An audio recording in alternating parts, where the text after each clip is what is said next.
And we are on. Welcome to Monday night when the right one comes.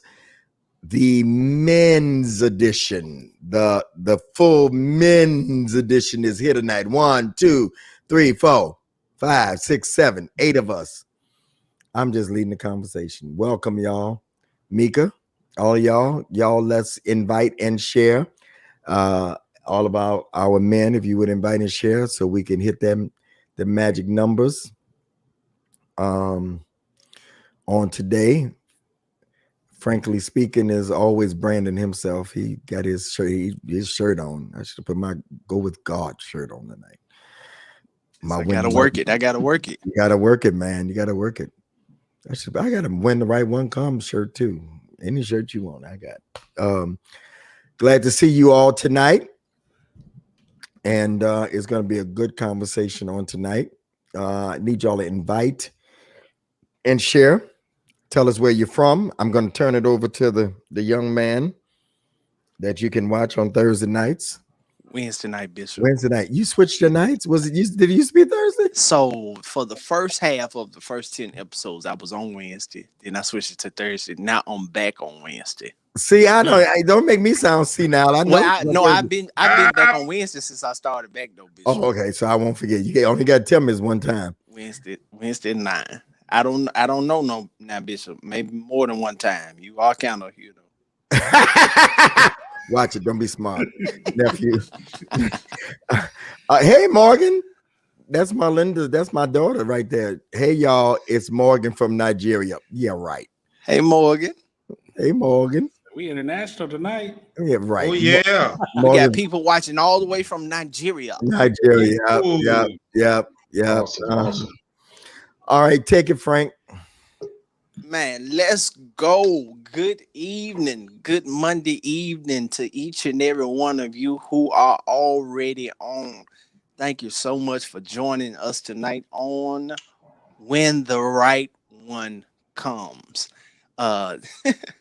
She said she did her ancestry. She is Nigerian. Okay, Morgan, we feel you. Shout out to Ancestry.com. Welcome from Nigeria again. This is When the Right One Comes. Listen, this is a show full of men, and we're talking about dating and women from a male's perspective.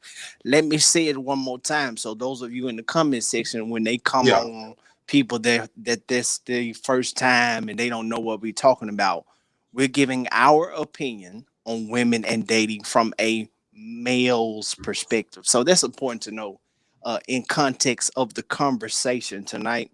We are the brainchild of the one and only Bishop Greg Davis. That's that man up there with the pretty white beard.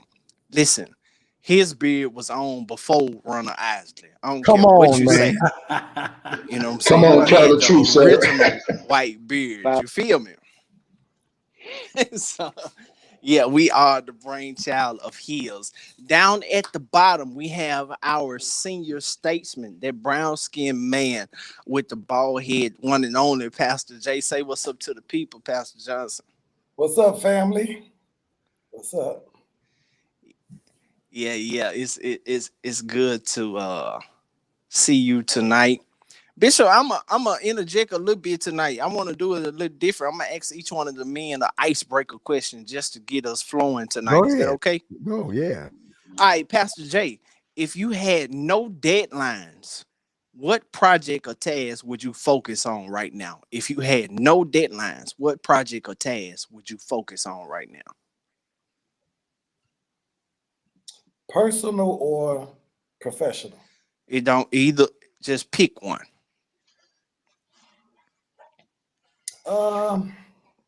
It's a project that I'm working on with my church, so it'd probably be work.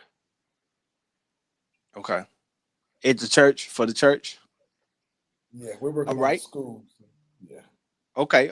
Down at the bottom, along with him, we have our international guest. He's so major, y'all. He's so major and grand that he's got global in his name. Joe Global, the one and only from Chicago. Say what's up to the people, Joe. Hey, everybody. Hi. Joe, if you had no deadlines, what project or task would you focus on right now? I need to finish writing my book. Yeah. Nothing is more important. Of course, I got to do stuff because books don't pay you till you start selling them. That's real. So you gotta work, and so I got some projects that I'm finishing up. But after I finish these projects and just do a couple other things, I think I'm gonna shut down for about 3 months and just go ahead and finish it out. And not do nothing else. So yeah, finish this book, man. For sure. Prophet Claiborne, welcome back to the show again. What's up, man? It's good to see you with us again on tonight. What's happening, man? How's everybody? Man, we good. Listen, you answered the same question. If you had no deadlines, what would you focus on right now? The rebranding right now. And probably the second book that I'm trying to finish out, man, by June. Yeah. And then, of course, we got Prophet Perry. He just switched up his set on us, y'all. Or Perry just switched up. He used to have a whole red wall, nine half and half. I think I kind of like it. What y'all think in the comment section? Y'all like Perry new setup?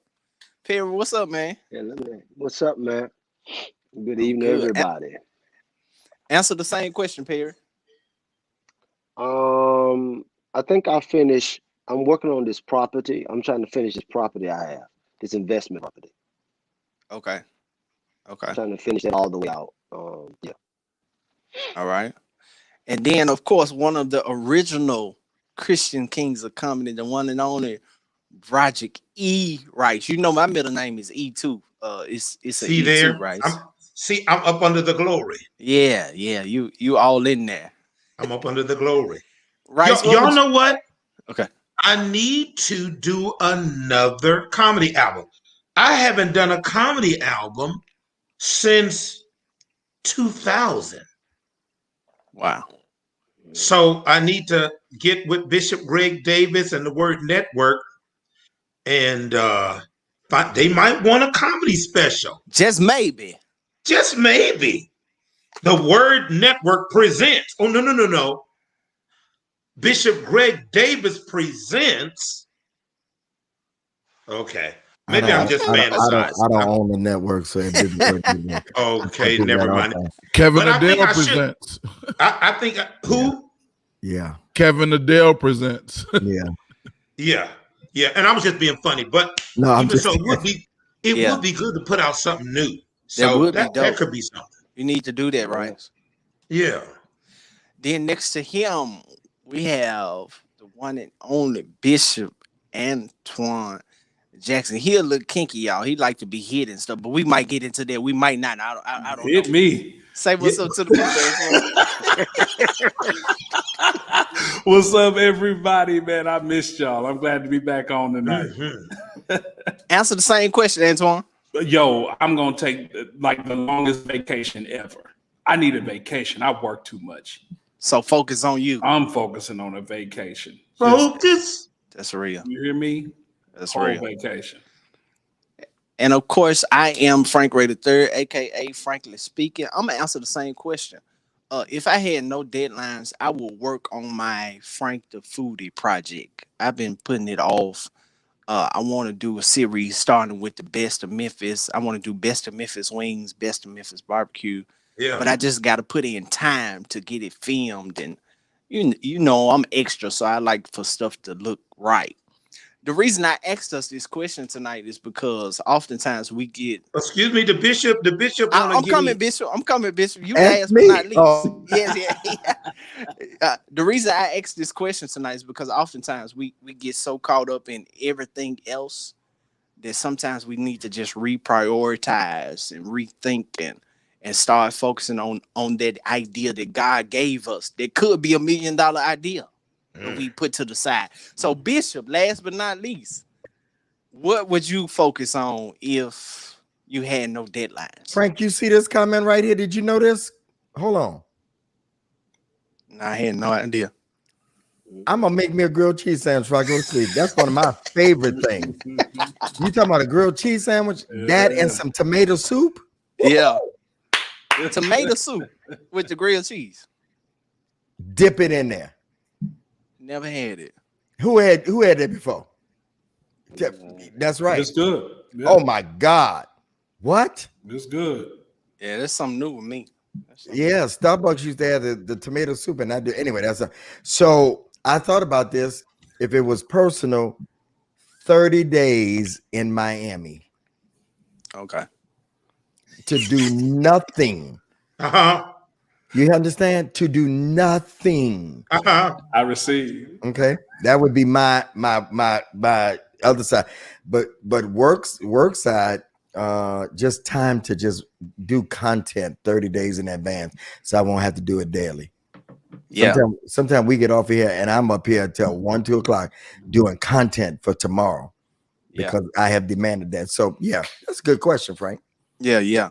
So those of you in the comment section, I need everybody to hit that share button right now down in the left-hand corner. If you're on Facebook, if you're watching us on YouTube, I need you to subscribe to the channel and make sure you like the video tonight as we watching. We want you coming. We want you interacting. Let's have a good time tonight, Bishop. I want to say that. Thank you, Frank, for saying that. I don't never ask y'all for nothing, like really, like for real. And I ain't, ain't talking about offering, but y'all, please, even if you're not on the YouTube channel, when the right one comes, if you could go to my YouTube channel and just subscribe to it tonight, that would just make me happy. All right. And Marlinda, if you could make a banner and put it in every now and then to remind y'all, if y'all can go to my YouTube channel and subscribe, putting new content. There's 400 videos on there on relationship. 400. That's free. That's free content. Free content. You, instead of paying $300 to a counselor therapist, you can go get what you need is probably on there somewhere. And they're not all long. So subscribe to the channel. Subscribe to Frank's. Frankly speaking. My name. Just put my name in it. Okay. Mm-hmm. Who else got a YouTube channel? Broderick Rice TV. Broderick Rice TV. Who else? Anybody else? No? Okay. Subscribe to these channels, y'all. All these people on here it's people on here making thousands. I'm talking about thousands of dollars. And y'all watching them do makeup and all that, and we helping you with your life. So let's go, y'all. We almost at 300. Let's get to that 500-600 mark as we do every week. Glad to have all of you. So it's one question for tonight that will unlock everything. And we talked about it on Clubhouse earlier, but I want the men's opinion. What week is this? 35. No, 37. Oh, but then at most it's 36. I thought it was 35. But Somebody at said most it's 35. 36. The other week, I think last week. It's 36. So, 36. 36. All right. Marlinda, tell us if we're wrong. So here's Marlinda. We really thank God for Marlinda, y'all. Yeah. Behind the scenes, she makes sure all your comments get up. I see Mika putting stuff up too on the channel. Thank you, Mika. So the question is tonight. One question. We all been in relationships. Some of us been married. Some of us have been married more than once. Oh God. And so I believe relationships are lessons. Relationships are lessons. And 36 weeks, there you go. Lessons. Who been on here all 36 weeks? That's what I want to know. Say yes if you've not missed one. Not you, Joe. If you've not missed one, those are our viewers. Broderick, you ain't missed one, have you? I missed one. Remember that one week in November? Okay. Perry? Not one. Frank has only missed one because he hasn't missed none since he started. And Johnson missed one. I missed one. That's it. You were traveling. Okay. Wow. You've been in about 20. Teresa says yes. Oh, look at these people, Frank. wow. The ones that are saying they've been in all of them. Wow. Okay. 36. So lessons, relationships are lessons. Many of us never pass the grade because we make the same mistakes. Bad choices. We We have lists of what we want, and them lists ain't working. Welcome, first time, Mary. Bless you. Yeah. Thank you. And so relationships should become lessons so that you won't have to. What happens, Antoine, when you don't pass a grade? You fail a lesson. Yeah. You have to do it over again. Yep. How many times have we, Perry, had do-overs because we make the same mistakes? There's some relationships that we didn't fight for, that could have probably worked, and we didn't fight for it. We gave up. Hello, Melissa. Welcome. First one. You missed two. You missed two. Slept through two. We had somebody that's on panels almost sleep through one too. I had to wake him up. Remember who was that? Carlton. Yeah, he's in revival right now. Still, y'all. He's still preaching. He's on Clubhouse. And so I want to pick the men, and I think this will help ladies on tonight. I think this will help ladies on tonight to know from men what have they learned. There are sometimes relationships are toxic and they become infectious to the one who is not.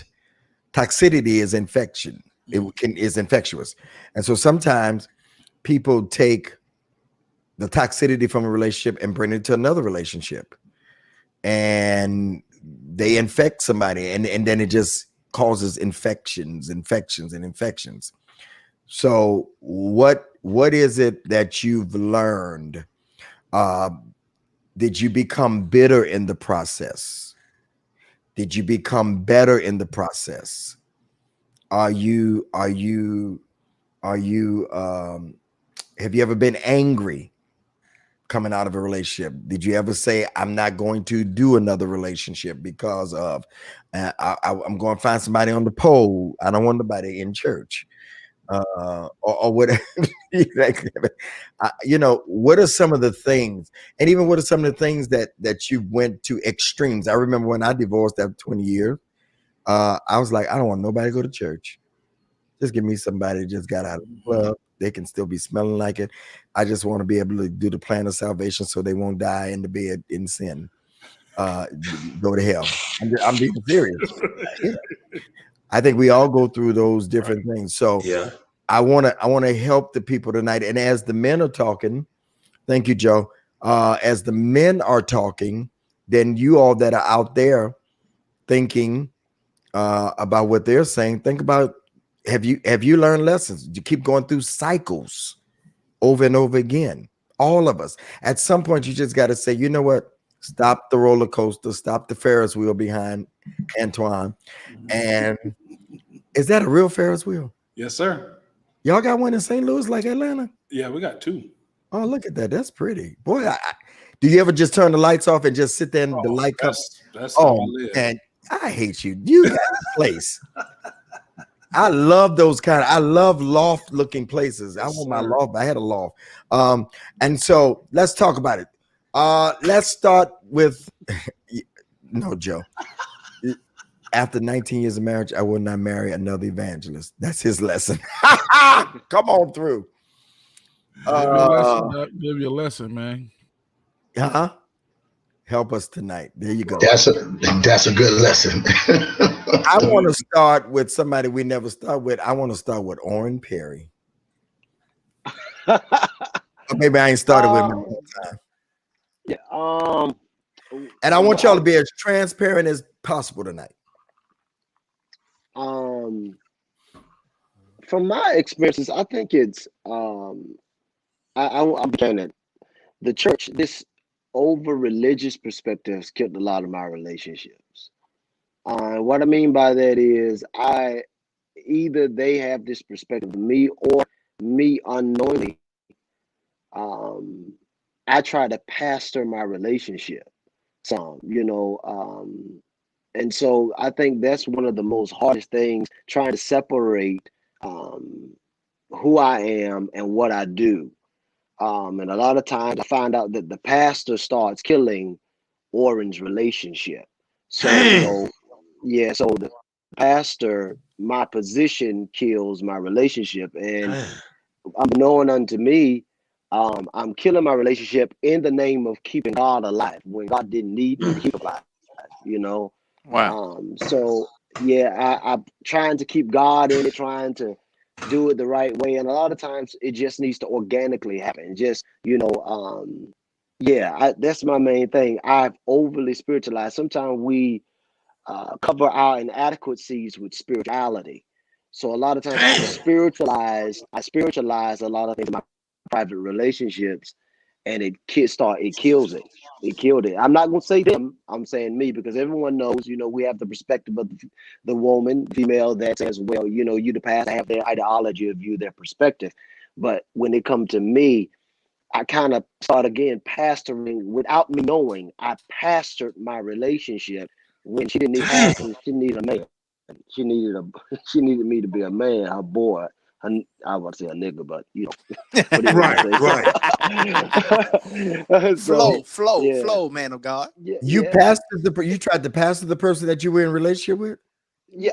Unbeknown, because of all of the accolades and all of the, I'll do this for you, and you could say, I need this, that gets done. And when you go into a relationship, it's easy to have that perspective with the individual you're with. Like, you need to folk here do this. Why are you doing that? And I think it's wrong. I went in there with a falsified expectation, a spiritualized expectation of the individual when I didn't date them for spirituality. Really, it was really ministry was for me, but I had to learn how to separate that. So I've done that a few times in my life. I know there's probably a lot to say, but that's my truth. So what did it do to the relationship? It killed it. It killed it. I mean, What was it some of killed the it. feedback like? Okay. I'm not your staff, I'm not your staff. I'm not, sometimes you ask them to do something and it's a resistance. It's a rejection.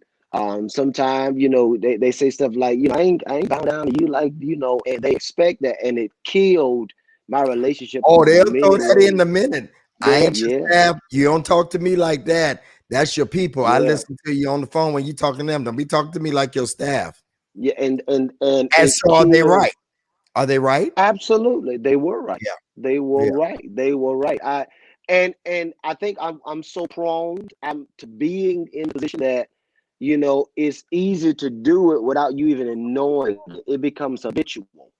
It's a habit. I just do it. I just say, oh, you need to do this, you need to do that, and at the end of the day, it really killed my relationships. If I could go back in time, I would did it different. I've learned from it, but again, it's easy to pass through your relationship as a pastor. You have this falsified expectation. I wouldn't have never thought anybody would have said that. Out of all the things that I Perry, that you hit, I heard from God. He calling you first. You hit it out. I ain't never thought of that. Okay, those of you that are pastors, how many have done that before? Without knowing, like really without knowing. See, Johnson probably think he's supposed to do that. Oh yeah, you gonna do it? I tell you, you the first lady. Yeah, what? Come on, Johnson. Come on, Johnson. Johnson probably be like, "Well, Perry, what's wrong with that? I mean, what's wrong with that? I mean, I am the pastor. what's wrong with that? I mean, when you think about that, that's like I've done it, and you so used to people.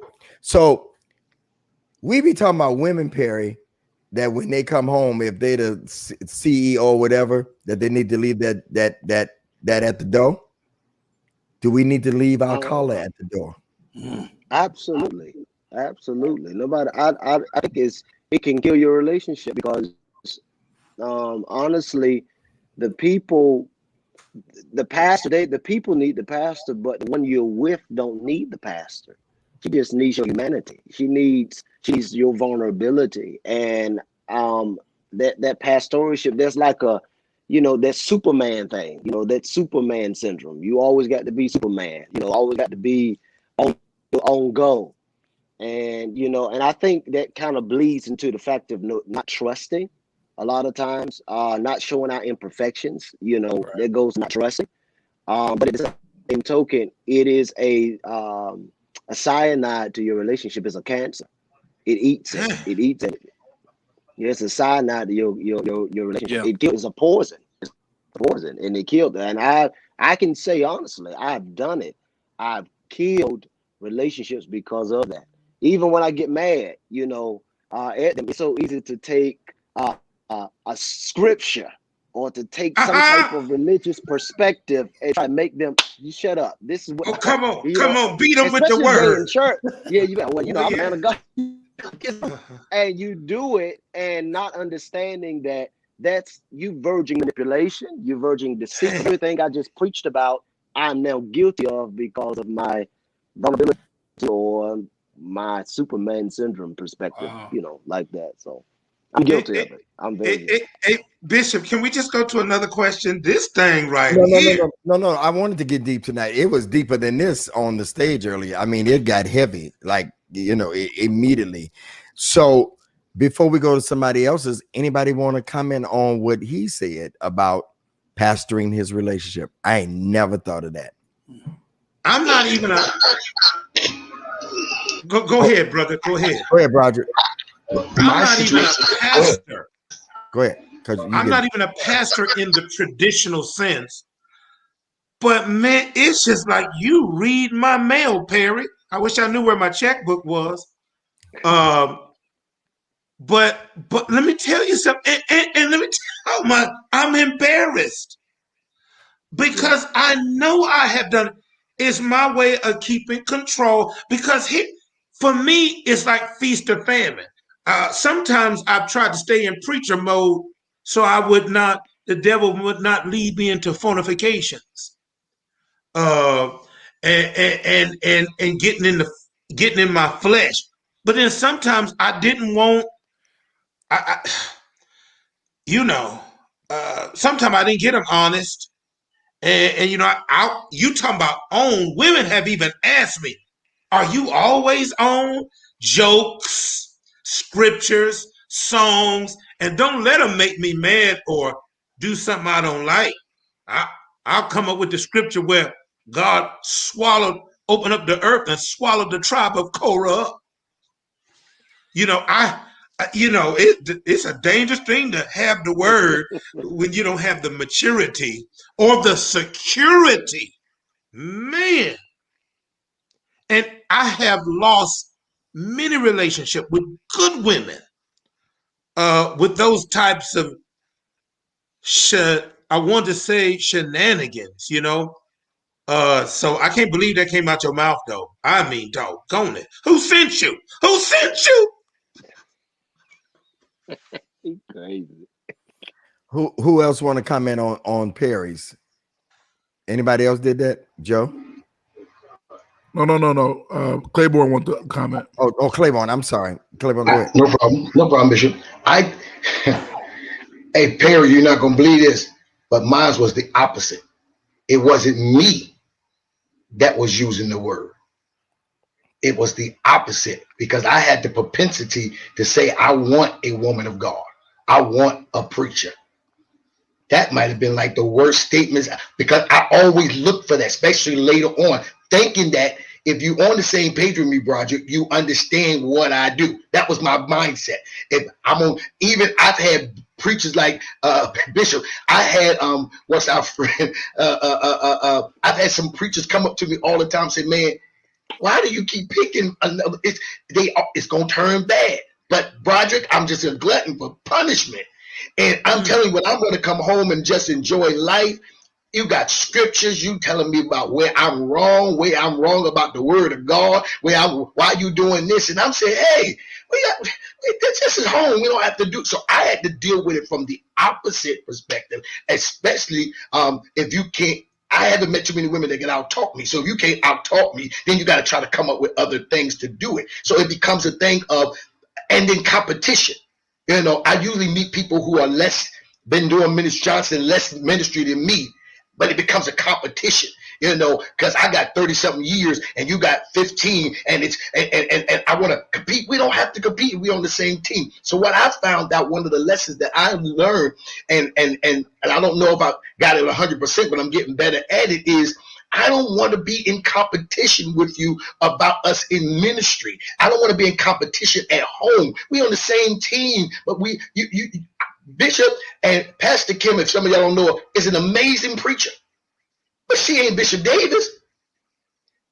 They just two amazing preachers. If you can put them in two different sections and put them together. If you ever see them together, it flows amazingly. You see them separate, it flows amazingly because they're two different people, even though they had the same last name. That's the problem that I ran into, is that sometimes when she's a little more than a first lady, an evangelist, a prophetess, a pastor, God knows if she go up to the bishopry or the apostleship, it's over with.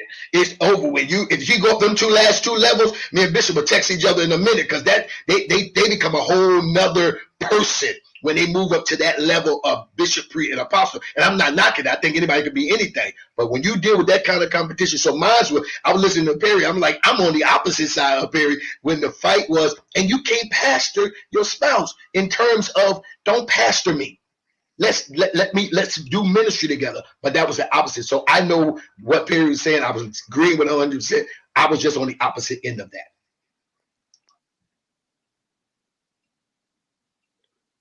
You're on mute, Bishop, Bishop. you're muted.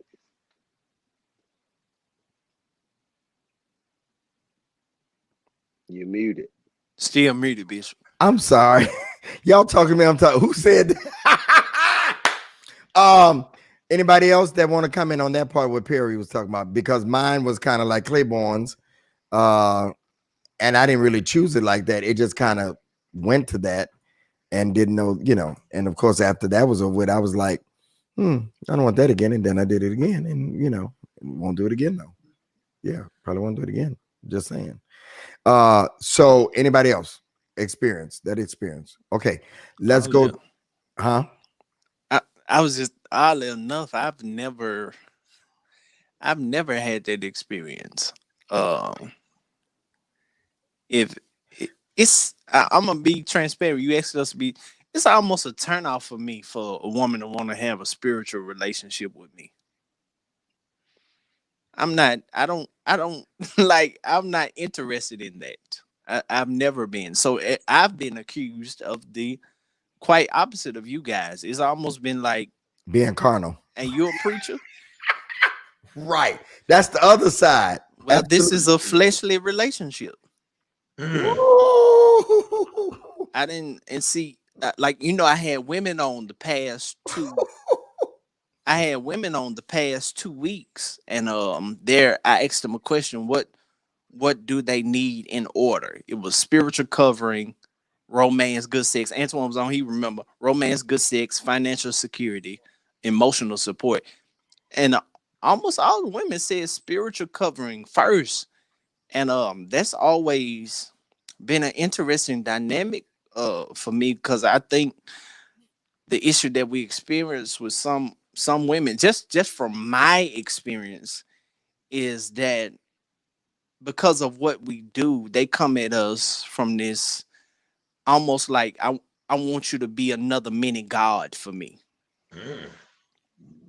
And I don't think that's the dynamic that God created that relationship for. It's a very fleshly relationship. So I think we almost dive into idol worship when we try to make people our spiritual whatever in addition to God. That's just a thought I've been having lately. Like, this is not man and woman. It's not a spiritual thing. And I think that's why marriages out of flesh.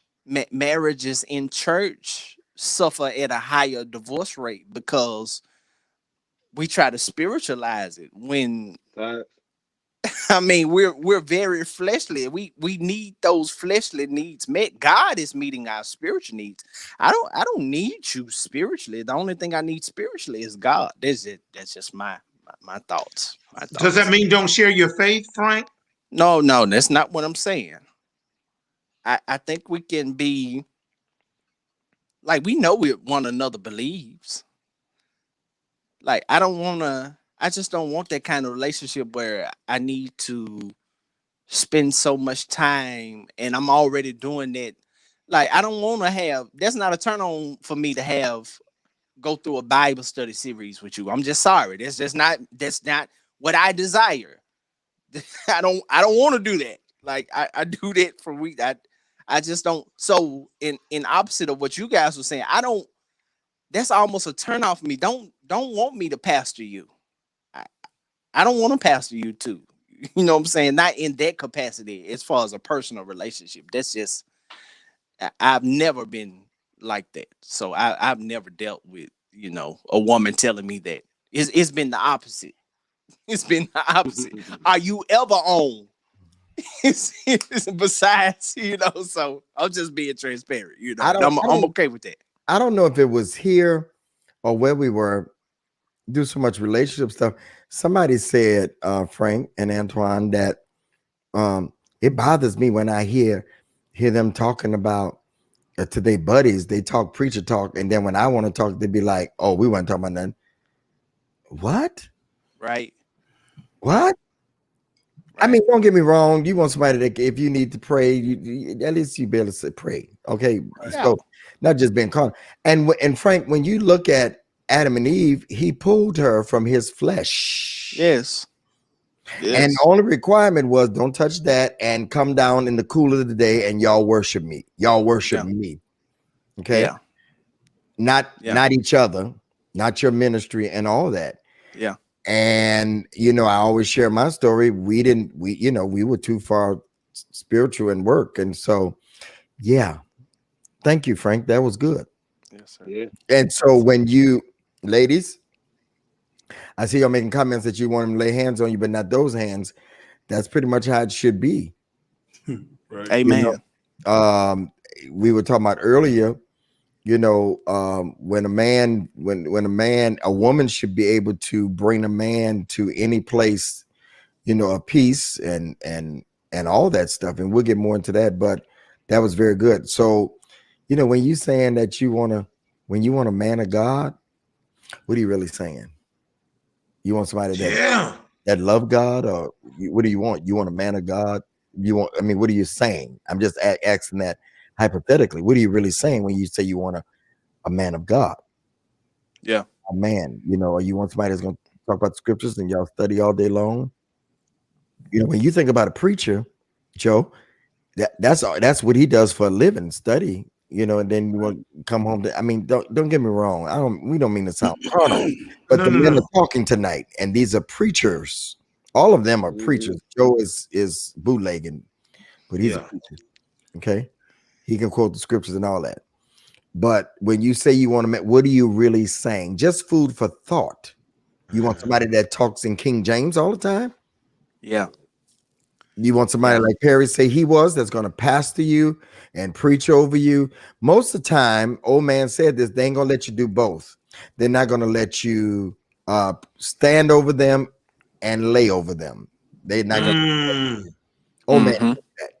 Yeah. He said, so when you begin to start sleeping with people in your church, they're not going to respect you both ways. They're going to respect you either in stand-up position or lay down position. Wow. Most of the time, they're going to respect you in the lay down position. Facts. But y'all quiet here. No, that's the facts.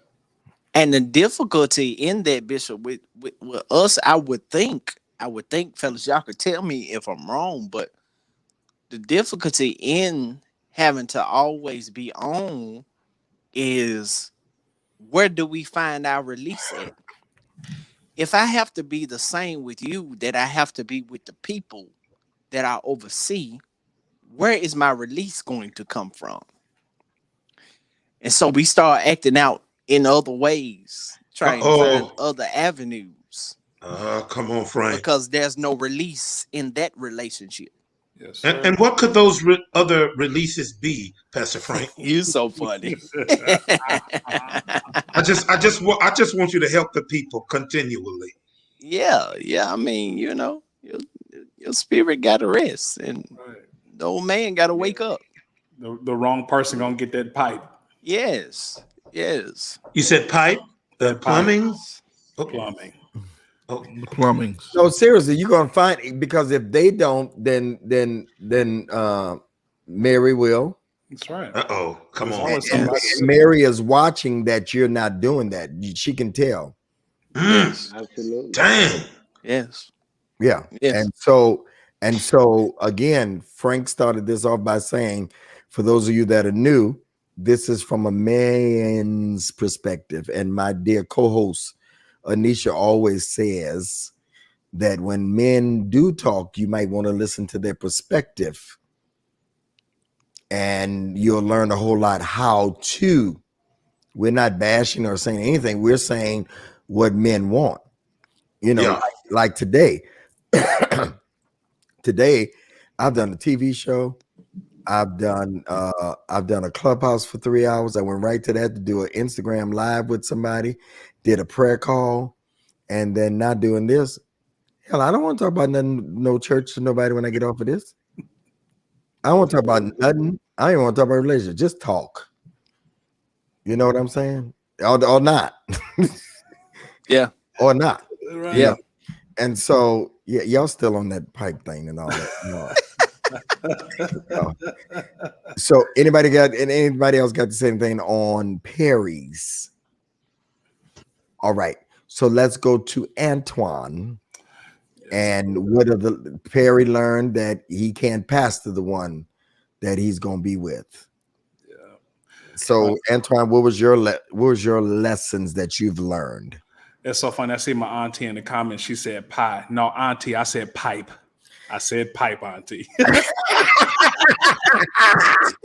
just wanted to know. But, lead pipe, auntie, lead pipe. You know what I'm saying? But here's one of the things that's very unique. My ex-girlfriend. That's your auntie? Yeah, that's my auntie. I Yeah. love her. She got Biden Harris. Go ahead. My last relationship after my marriage, I owe this woman the world. And I think that y'all gonna have to hear me out. This woman was the first woman that dealt with me after my marriage. And you know that sometimes you think after your marriage, because you're detached from it, you're healthy, you're whole, you're sane, you know what you want, all of that stuff. And the reality is I felt like she got the worst of me while I thought I was healed. See, I thought I was healed, but the reality of the matter is getting in a relationship with her showed me I wasn't. And there was a lot of first that I experienced with her that I didn't even experience in my marriage. And so I took it for granted. Yeah, there were some other reasons and other factors as to why the relationship didn't last. But I do have to be honest with the fact that she took the brunt. And if she had not have taken the brunt of my brokenness, I probably wouldn't be as whole as I am today. We talk about it. We have a great friendship. She's a great woman dating somebody. So for people to be like, oh, he must still be in love, or, all that stuff that people say just because you speak well of your ex. I'm trying to tell people that I've learned that you can have a very platonic friendship with your ex. You can learn a lot about yourself and you can learn to respect. I have the highest level of respect for her because I felt like she handled me while I thought I was healed and I wasn't. And so I give her complete credit because the reality of the matter is I probably would not be as sane of a mind as I am if it wasn't for that relationship I had with her. That's just facts. Wow. Bishop, you on mute again. I'm gonna stop muting. Anybody else want to comment on what he just said, his experience? Anybody? Okay. All right, let's go to Johnson. Oh, yes. Bishop, I remember reading a sports commentator, who was comparing Michael Jordan with Kobe Bryant. And he said the difference between Michael Jordan and Kobe Bryant is that Michael Jordan had other stuff. He played golf. We all know Michael liked to gamble a little bit.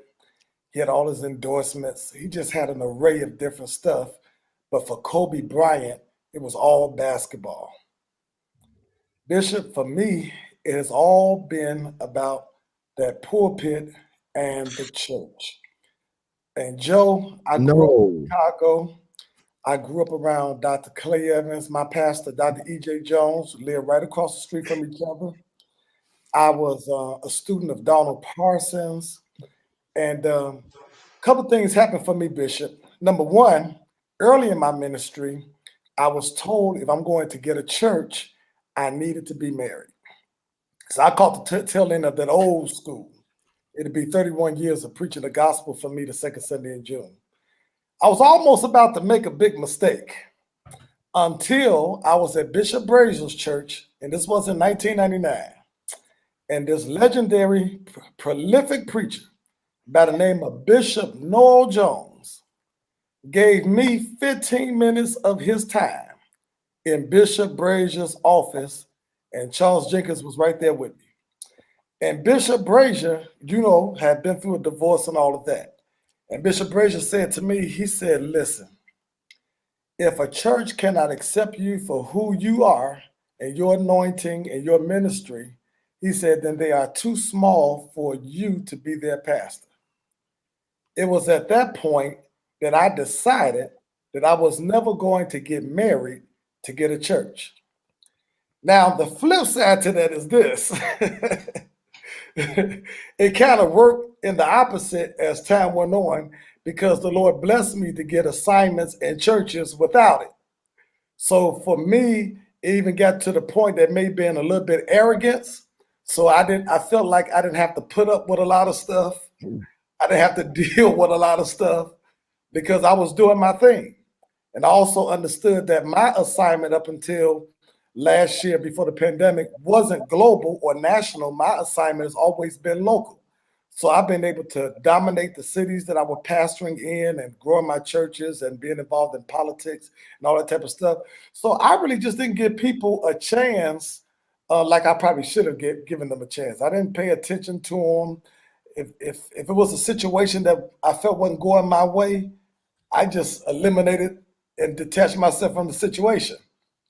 And so as I've matured and got a little bit older, I'm realizing that chasing the pulpit doesn't add value or balance to my life like I thought that it would. So that's been my situation. So you said no talk to your Brazier. Bishop Noel Jones. It was at Bishop Brazier's church. The Back to the Bible conference. Yeah. You ain't never gonna get married then. Oh, You said talking to Bishop Jones, but no, Bishop. I just wanted to be clear. It wasn't Bishop Brazier. It was Noel. Bishop Noel Jones. But no, I've got a little bit older. Things have changed now. But listen, after having that conversation with him, man, because the Baptist boy is saying, you got to be married to get a church. But that kind of freed me a little bit. But it took me a little bit too far to the other side. Yeah. Anybody want to comment on that? Because that was, I grew up Baptist, and they in order to get a church, you had to be married. And so to sum it up, Johnson, your lesson is what? My lesson is it is important to find balance, because if you don't have balance, you may miss out on a great opportunity with some woman or some sister that God may have put before you. Yeah. And so I am quite sure that I messed up or overlooked quite a few situations because I was just so focused on what I thought would fulfill me and what I was trying to accomplish. Yeah. So to do it now, whoever would come along, you would show them balance. Yes, sir. Yes. Okay. Because when we asked that question in the beginning, Frank had, it was basically you trying to build a school. So I was wondering. Yeah, because I'm gonna be honest with you. So I'm glad you said that. Had I did this 10 years ago, the church would have been first. Now the family would be first. My first ministry would be my family. But that's the way we was taught, though, Johnson. Hey, I agree with you. Matter of fact, I'm saying you wasn't alone in that. We always taught. Well, let me say, those of us that came up there, you were taught that the church comes first, and I believed it. You ask my kids to this day, they'll tell you what I taught. This is the family business. What y'all doing? Meanwhile, my son loses 2 wives. We had casualties other than us. My first daughter-in-law, she came from Detroit with us to Louisiana. She's like, I'm out of here. Bam, bye. See y'all. I ain't doing this foolishness. My second one, she got in the cobweb of it and sacrificed just as much. And then after she's like, bam, I'm gone. Y'all got this. Y'all crazy. And there was nobody to speak. Neither one of us could speak to, because you just get caught up, y'all. Yeah. It's like a wave that you just get caught up in it, and you be like, and then you look up and you be like, where did the time go? I ain't did nothing but ministry. And Bishop, and I guess in ministry, here it is, we're in competition with other people who caught up in the same way. Yeah, but the difference in that is some never get out. Yeah. Right. They sacrifice, and I just wasn't transparent. I just wasn't willing to do that. I wasn't willing to play the fool or the part for nobody. You're not gonna typecast me in your movie, because there's so many, and Frank know what I'm talking about. Johnson know what I'm talking about. You know, and I ain't picking on the Baptist church. Right. That's my experience. Right. That's my experience in growing up. I don't talk about my experience. I'm just as Baptist as I am full gospel Baptist. And I just happened to go to the Sanctified Church on Sunday nights and got baptized in the Holy Ghost. But I'm Baptist in a lot of ways. But the order, all that comes from the Baptist church. But you get typecast into that, like, and if you don't get off, man, you just be like the rest of them, sleeping in separate rooms, sleeping in separate beds. And I don't mean to tell all that, but it's the truth. Frank, Yeah. you was about to say something? No. I'm just co-signing. But Frank, if you were to say something, what would that be? He's right. Yeah. Right. We got friends we can name. We got friends. We have receipts. We'll never name them. Oh no, I would never name. No, I ain't gonna do that. Frank, you said don't name him. Somebody else out there say Don't name him, Bishop. Don't name him, Bishop. Don't name him. name them. I mean, we all got people that's like that. I have people tell Absolutely. me, Doc, whatever you do, don't do it again. I'm just not willing to spend the rest of my life alone. I'm just not willing to do that. And there are people, you know, I admire people that can be phony. Seriously, I just can't do it. I am not going to. What's wrong? Antoine's trying to say something, but he's Oh, go muted. ahead. Oh no. I just say it takes more energy to keep up that. Yeah, it something I takes too wouldn't much do. energy, and then it's the whole thing about the people. You don't think the people know? The people know. Yeah. People are smart. They know when you. So Johnson's takeaway is it's the balance piece, and for me, it's the balance. It's got to be balanced. I like going to concerts. I'm talking about everybody, lottie dottie, everybody. When the world opens back, I can't wait to go to a concert, mask and all. I'm gonna be sitting right there. Yeah. You know, VIP. yeah, absolutely. You know, Broadway shows, all as and as I get older, y'all, it's more important to me. Why, Bishop? I don't want to leave here and not enjoy life. Yeah. Yeah. I want to see the world now. You know, I haven't seen the world. People think that I'm a world traveler. I haven't seen the world like that because I was married to somebody that didn't want to see the world. Yeah. Yeah. I And gave see, up. people Go ahead. mistake traveling, Bishop, for. I mean, we're traveling working. There's a difference. That's right. Ain't leisure. Exactly. In the 7-week time, I can be in revival in Houston Wednesday through Friday night, and then be in Chicago on Saturday, back in Memphis Saturday night, and do it all over again the next week. And I still ain't seen nothing because I'm traveling working. Yes. So when I'm traveling, I got to consecrate myself to make sure I'm prayed up for the night service. Yeah. And then we get out and go eat, and then wake up and do it again the next. There's no really enjoy. You're on assignment when you're traveling. So there's a difference in those two things. You know, my granddad is like that. He associates traveling with work because he travels so much. So his thought of travel is not really fun because that's work to him. So his idea of fun is sitting at home doing nothing, watching the game. Because travel is work. Exactly. Yeah. Well, Bishop, that's got to be true for you, Bishop Davis. Yeah. I'm to the place now when before the pandemic, when I go places, get me in on the last flight and I'll go straight from the plane to the pulpit. You want to do that? Yeah. Is it a 6 o'clock flight? Yeah. And I done missed some assignments that way, but I don't care because now I'd rather be at home, all the time I can be in my own bed. And then if I could get back that night, is there a 10:30 flight? You take me straight to the airport. Because now I've been to those cities so much, and some of y'all are younger, and you're like, "Oh no, just let me go." Y'all go right ahead. I want to do Dubai now. I want to do. I've been to every state. I've even preached in Iowa. I haven't done the Dakotas, but I've been to every freaking state it is.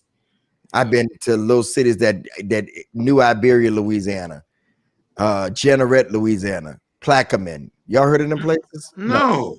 Exactly. I done if you pass in the South, you're gonna preach in every little city that it is. Perry, tell them. I passed it in Louisiana. I done been everywhere. Car, bus, whatever.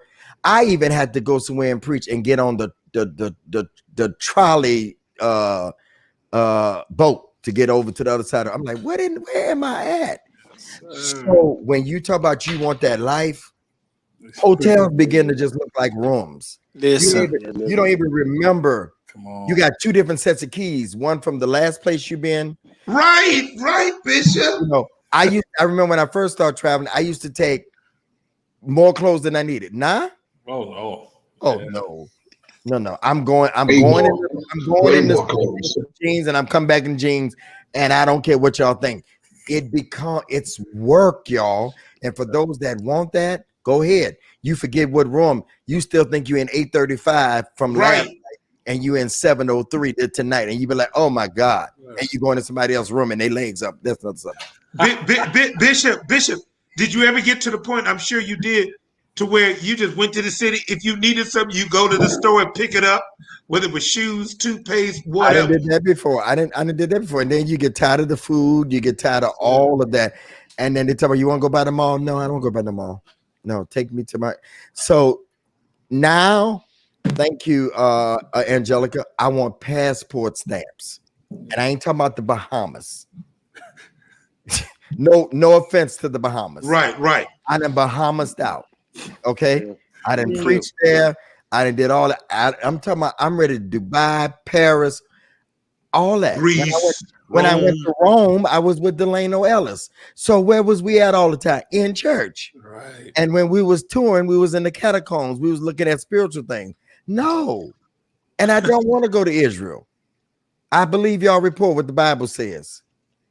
Bishop, I am right where you are. I've traveled all across the country with the exception of the Dakotas and Alaska. I do want to go to Alaska, though. I do want to visit Alaska. Beautiful. And out of all of the places that I've been all across the country, I have only experienced about 5 of those cities. I've been to LA twice. Yep. And I never experienced LA. Oh, man. To the hotel. Yeah. Oh, man.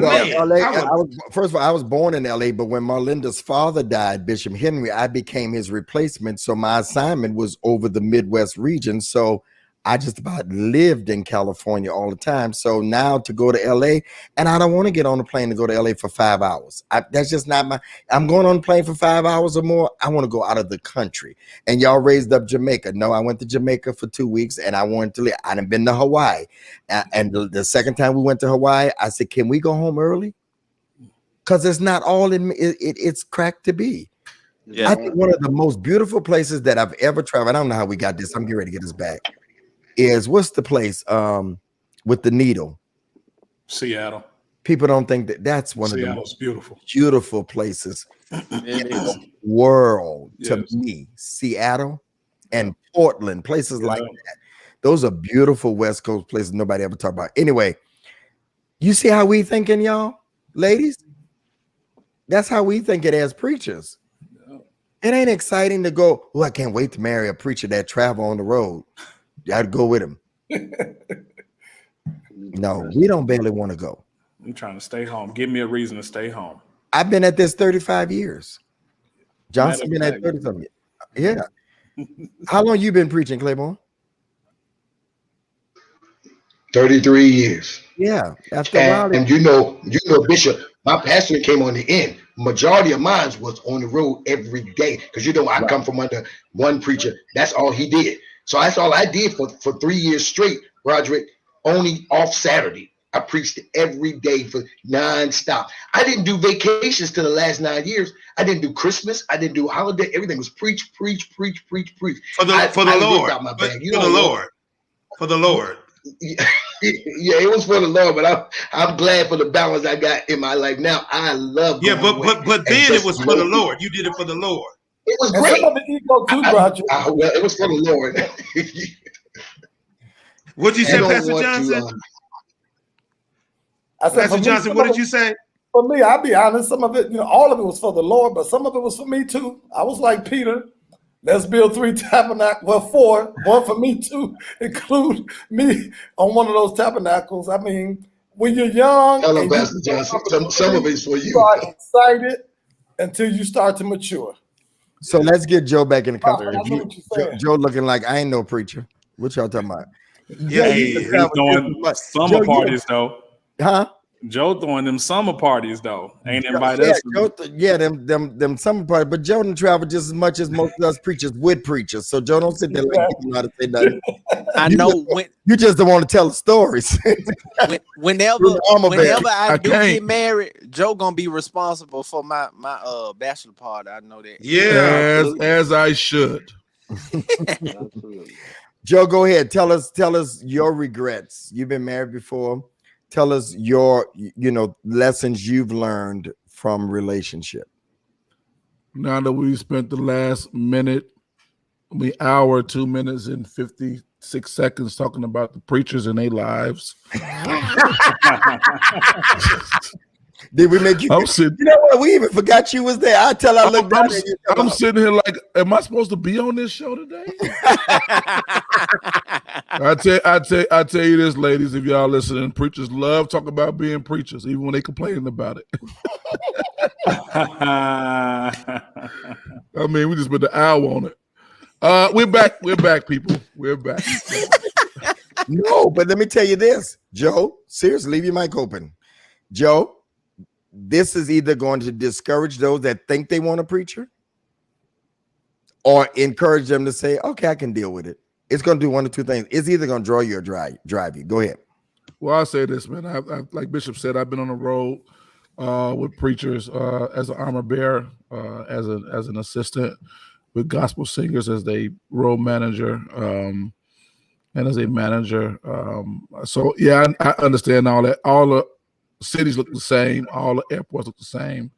There's no different. It's just you just trying to find the best Popeye's chicken closest to your house, your hotel most of the time, and that's just what it is, man.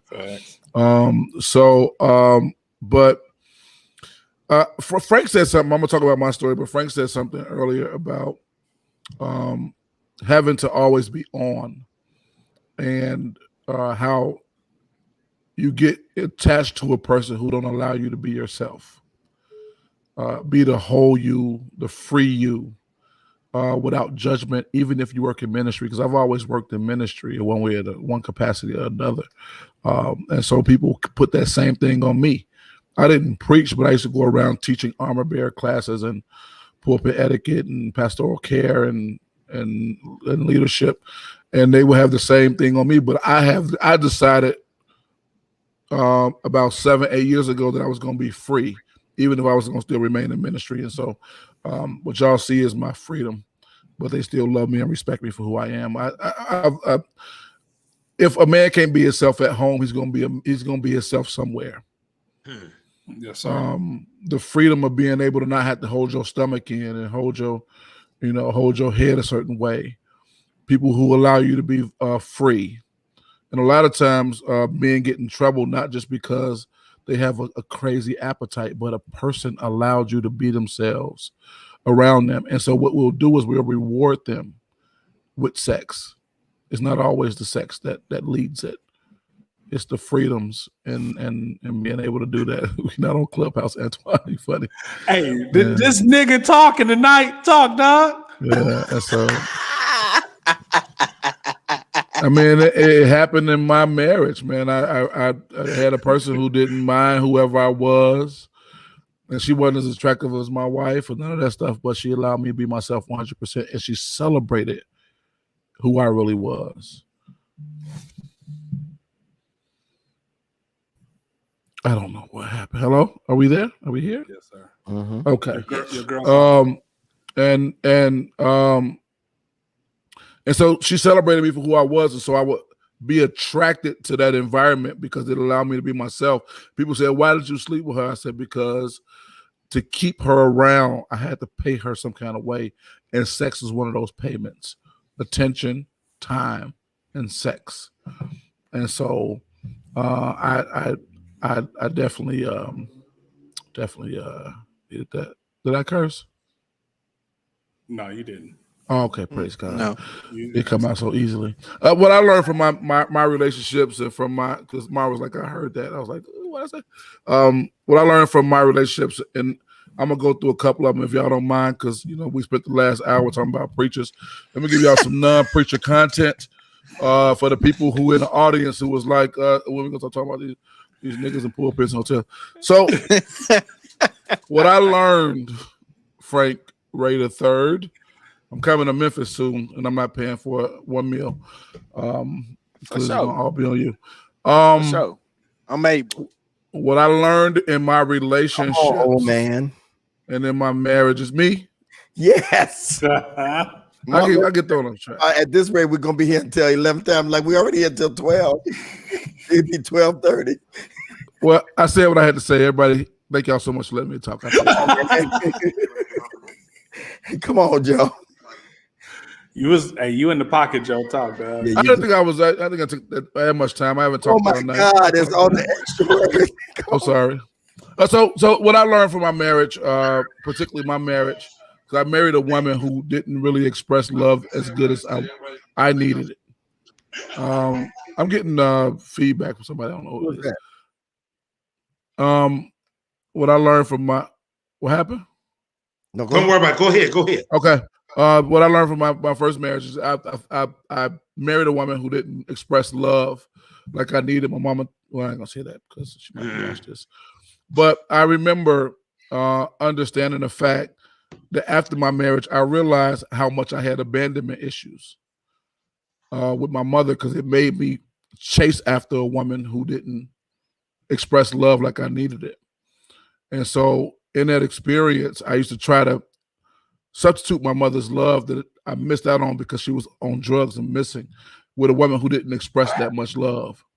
And I found myself not fulfilled in that space because she didn't have the ability to love me like I needed to be loved. And nobody can replace your mother's love. And so some people, we medicate our pains and our childhood traumas in different ways.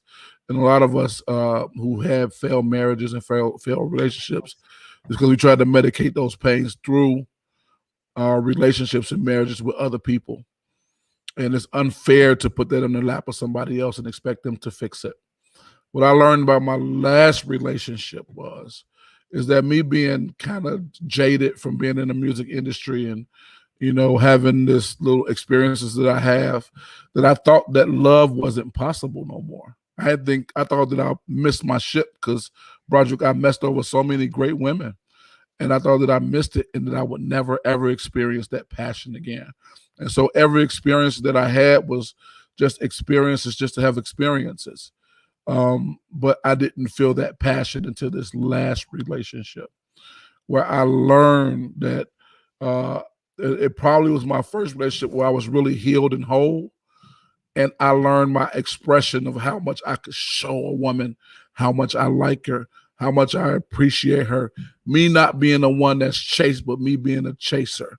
Me being the one that want to express it with flowers and experiences and trips and all this stuff, because I didn't have that. I didn't have that energy, that propensity to want to do that for anybody. So I thought I was jaded, man. I had every experience that a man could ever want. But to know that I was still alive on the inside, that man part of me, that boyfriend part of me, that husband part of me was still in there, and it was healed and it was ready to express all this stuff I had stored up because I hadn't showed anybody yet. And one of my successes, and we talked about this the other day, one of my successes with women in my life was to be reluctant in every way, to not show nobody those experiences. And that kind of made me successful because women are chased after what they not used to. And if you got a beautiful, beautiful woman who's not getting the attention that she usually get, and I wouldn't give it to them because I was so busy with everything else, that it made me work. So what I've learned through these failed relationships and these failed marriages is that I needed some healing, and so that I wouldn't try to supplement substitutionary atonement, trying to atone things in a bed of Mary because I was suffering from not having the proper relationship with my mother that I wanted, and making sure that I don't take those traumas into new places in new relationships. And I had some better stuff than that, but y'all threw me off with the hour preacher stuff, so it's what it is. So Joe, when we were on earlier, you wasn't on, and Claiborne there was some transparent moments, some of the guys.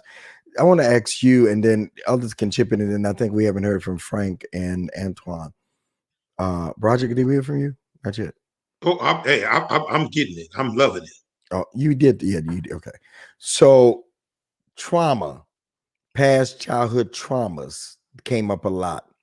That's the dysfunctionality in relationships happen a lot. Joe, you kind of elaborated on a little bit. For men, is that a lot of the things that we act out because of? My mom was a call girl. She was led to do that after my stepfather no longer handle the lifestyle living on 55th and 8th Avenue in New York. He was an R&B singer in the 60s. And he shot all this stuff up, shot it up. Heroin was big then. So my mother went to the street. So that's what I saw. I was conflicted because until 9 years old, I saw a woman who liked stars, singers. She was Creole and Sicilian. So she was white woman, part white woman. So she could get in backstage, and that's what I saw. I remember when I was 8 years old delivering cocaine to one of the Temptations on her behalf. I mean, I remember that in the streets of New York. So when y'all talk about living a certain way, I did it earlier. And so then I come to my grandparents as Reverend Ananias Davis and First Lady Davis. So I'm conflicted about the way a man is supposed to be. Nobody told me. Now, this is the real truth. Joe, don't go nowhere. This is the real truth. Nobody told me how to be a man and treat a woman. So I had my first 9 years watching my stepfather, treat my mother the way he treated her, sometimes good, sometimes bad. They argued all the time. And then I come to this Lily White home picket fence type thing with the pastor and the wife. He too old to tell me how to treat a woman. Then I looked at the deacons at the church.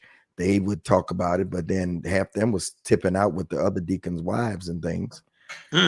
So nobody really told me. So I was trial and error most of my life. I had to learn from experience. So that was my trauma. Others had traumas that they talked about on stage about being molested and all that kind of stuff. So you didn't know how to. So we all have our stuff, and I'm trying to wing it. So Pastor Kim was my practice. A woman who gets me at this point, they don't get a hell of a man through trial and error. They don't get a man who didn't know how to treat a woman, who learned trial and error, then married somebody else, and they abandoned him and all that stuff. But I'm over all that stuff. So you're gonna get a complete man, whole man. So that's my trauma. I didn't even know I had trauma until I just said that. That's really what it was. I'm conflicted. Well, what I've learned is writing this book. I'm sorry, Frank. I apologize, brother. What I've learned about writing this book that I'm writing, I'm dealing with psychological things on different levels. The book is about the real reasons men cheat.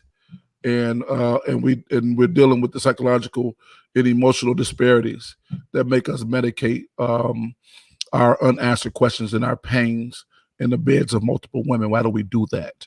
But trauma expressed, which most of the men that are on this stage, we don't have avenues to express or talk about our traumas.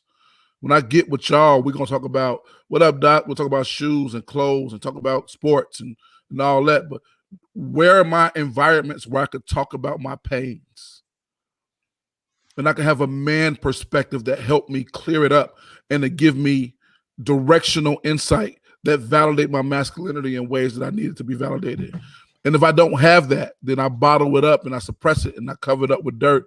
And then I go somewhere and I medicate it with drugs and alcohol and with women and with sex and with getting a bunch of money and becoming successful, or jumping in a pulpit or whatever the case to make myself feel significant in one way or the other. And so if we don't deal with our traumas, we'll never, ever know how they affected our lives, our relationships. Some of us had issues like Bishop had, where we didn't have a traditional family growing up and things went bad and mama was bad and daddy was bad. And so we get into marriage and now we smother our family to keep them together because we don't want that to happen, to fall apart. Like we've seen everything else in our house fall apart. And now our children resent us because we smothered them what we thought was love, but they can't breathe because we don't allow them to have their own identity to be who they supposed to be. And the same thing with a marriage or with a woman. And so these traumas that I experienced, I knew that there were some of the reasons why either my relationship failed or I got in relationships that was doomed to fail, because I was trying to fix things in my past by making things in my future be what I want them to be, or change narratives or whatever the case. But if we don't deal with our traumas, as real people, we'll destroy everything we touch, because people with traumas are natural self-sabotagers. David had trauma. That's why he sabotaged himself. And so until we deal with those things, until we deal with those issues, then we're gonna find ourselves with a slew of broken relationships that's behind us. The woman at the well was trauma driven. That's why she had all those failed relationships. And when you find a person that have a slew of failed relationships, there's something wrong with them and they need to fix it through some type of trauma that they experienced. Joe, let me say this. I agree with you 100%. If our traumas are not addressed, they will manifest throughout different areas, in different seasons, in different circumstances in our lives. But this is another thing that I think we ought to consider. I think that one of the problems is oftentimes we try to have unhealthy people to address our unhealthy issues. We're not really surrounded by whole or healthy people. Even when we think that we're healed and healthy and whole, we're really not, because those traumas was really never addressed. I mean, we self-medicated or we avoided them with our work and different things that's going on, especially for the pulpit. 98% of preachers, self-included, our traumas have never really been addressed. We never had the therapy that we needed. And the reason is because we really can't trust each other. You never know who's going to stab you in the back. You don't know. Man, preachers don't trust preachers. I'm telling you, I've watched that. Preachers don't trust other preachers with their information. For a very good reason. Yeah, very good reasons. You don't know who's going to take your situation and use it to their advantage. I mean, so we have to figure out or find ways to get to the right people to address our traumas. And I think that sometimes that means detaching ourselves from our circles and finding other areas. Every now and then I'll go personally and just talk to a Catholic priest, because they're not part of the Protestant circles. And so they wouldn't want to hurt me or anything like of that nature. So We just have to find ways to really to discuss our issues. But if we have not discussed them, if we have not addressed them, I promise you, those trauma is still there. That trauma is still there. You may have buried it. You may be avoiding it. Still there. But it will show up, and it's going to show up at the wrong time. It's going to manifest somewhere. I told y'all the story about my son telling me, my son in ministry. I told him what's the word that you do when you don't deal with suppress. I suppress, and he said, Dad, if you don't deal with it directly, it is going to come up and manifest, show itself somewhere else, and that's the truth. And you have to deal with it, because I'm good at acting like it never happened, but it comes up in somewhere else. Who you may even be attracted to. You know what I'm saying? Somebody that you're attracted to in a relationship because your mama was that way, or whatever the case may be. So thank you, Johnson. We put the giving information up because Melinda said somebody was in the comment asking for the Zelle. You can give at any point. I don't want to scare anybody off by us putting it there, but somebody is asking for it, so that's why we put it up. Zelle information is up there, and I'm asking tonight for $36 because it's our 36th week, and I'm just asking for. We're going to continue conversation because there are those that have not talked yet, but I'm asking for that because I want you to appreciate how many weeks we've been at this, and if I could just get 30 people to do that tonight, we will be wonderful. So I can be a blessing to these guys and Marlinda. Full transparency. That's what we do. Okay, that's what it goes to bless them for their therapy that they're giving you. So if you could do that tonight, the information is on the screen as we talk. And so yeah, if you don't deal with it, it comes out. So Johnson, thank you for pointing that out, and Joe, thank you for your transparency. And fact the business is, this is therapy for all of us. This is the chance when we get a chance to talk, and y'all get a chance to listen in. I see y'all comments. Y'all are in here telling, like, even our boy Greer, he's like, man, I didn't think this was gonna go this way tonight. He's our commentator from the side. He's the deacon, the trustee from the side. Let's go to Antoine Bishop. I talked a little earlier, but I will add, I was in an 11-year marriage that was tragic. And, I met her when I was 19, married her when I was 21, because I grew up in a religious church. I think we had sex like twice. And so it was like, it's better to marry than to burn. So we get married, and that was tragic.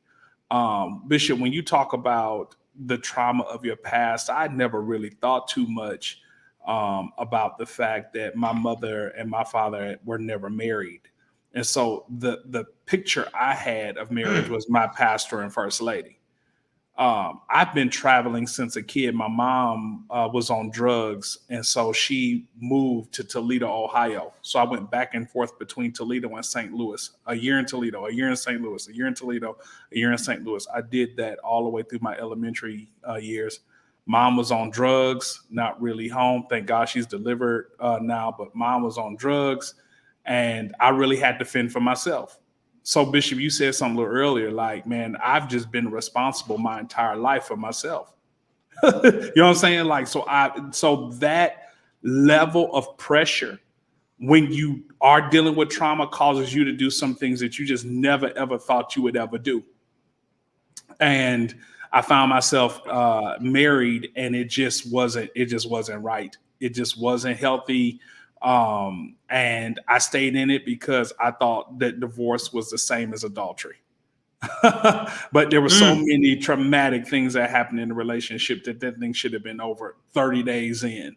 But we stayed 11 years, and you had to cheat your way out.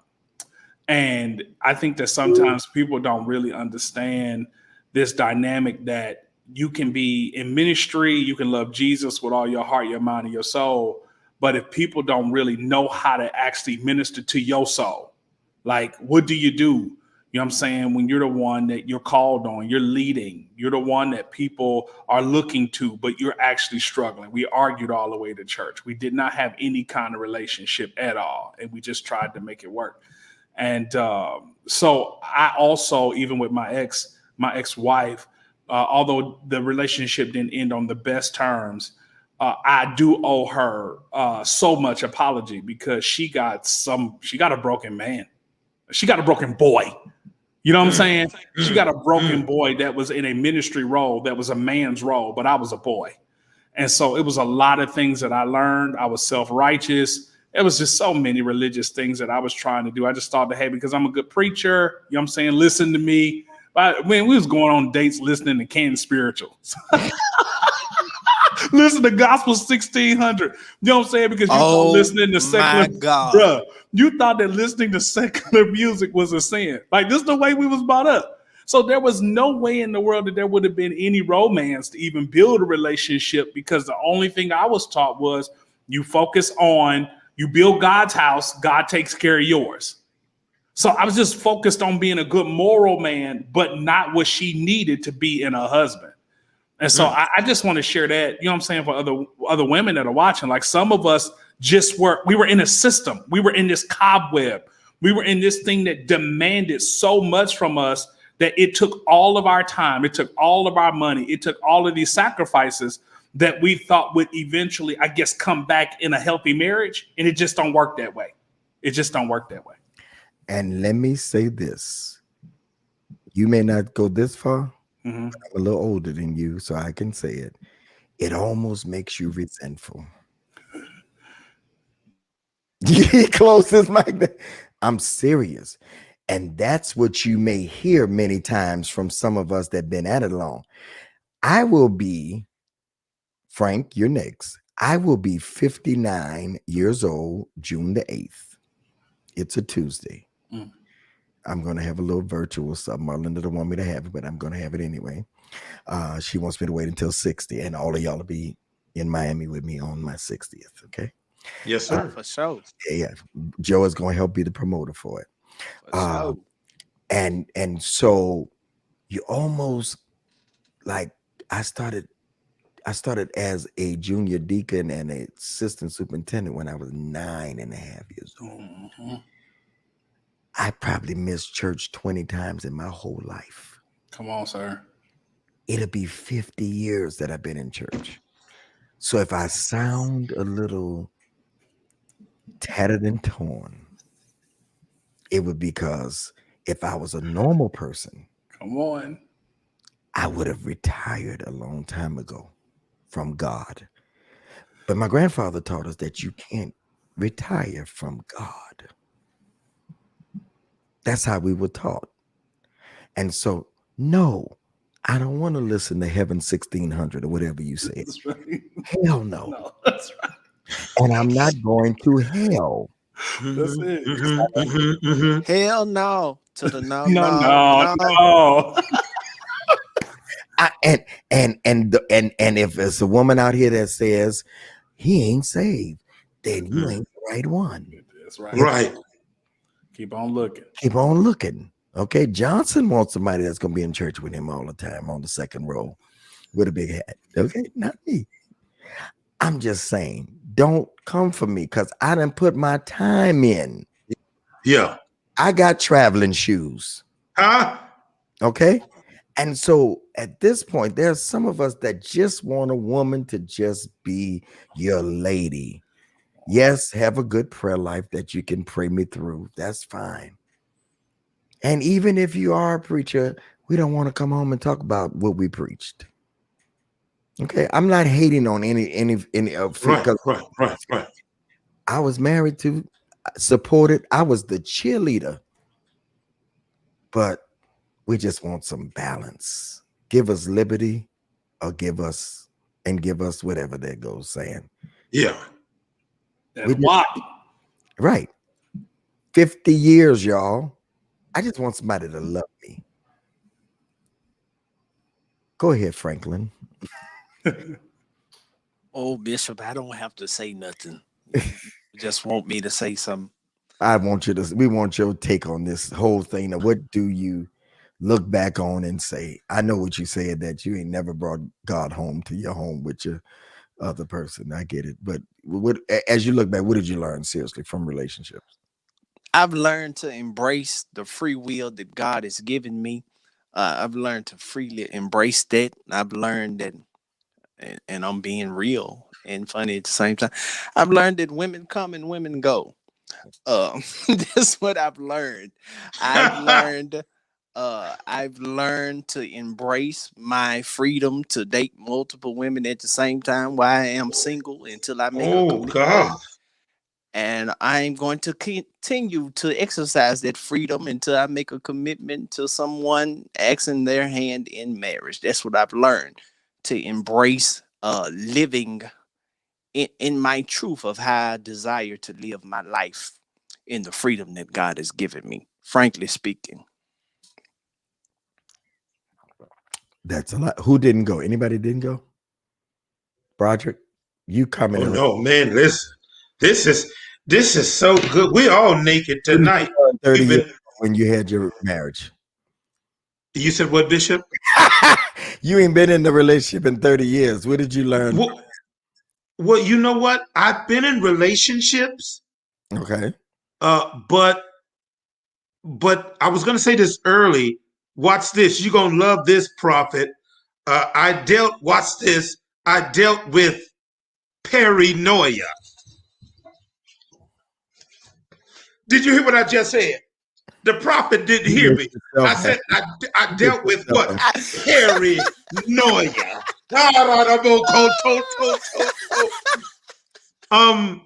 It was like what he said, but then the other piece was I was doing so much evil.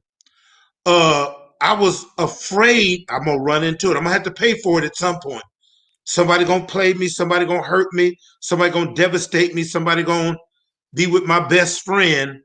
So I was paranoid. I don't care what the woman was doing. You seen those gangster movies where the guy's on drugs and he'll kill an innocent man. And that's what King David did. He said, "This Negro gotta go." Listen, David screwed his wife, and he said he gotta go. I'm gonna have to kill him. So the paranoia, that's one of other people in 30 years. Bishop, it'll be officially 30 years next year. I said, I got to get married, man, because I'm tired of doing these dishes. And I'm joking. Get a house. But Please don't say that, Rice. Don't say that on here.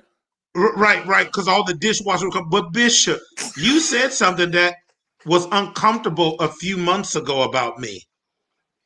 John Terrius did too. Y'all said you ain't getting married. Now, if you say that, that has weight because I think to be honest with you, I probably did say that to you, but to be honest with you, after 30 years, it's hard to bring some. I mean, even after 7 or 8 years, it's hard to think about, first of all, clearing out your mind for somebody to occupy your mind space. Your mind space.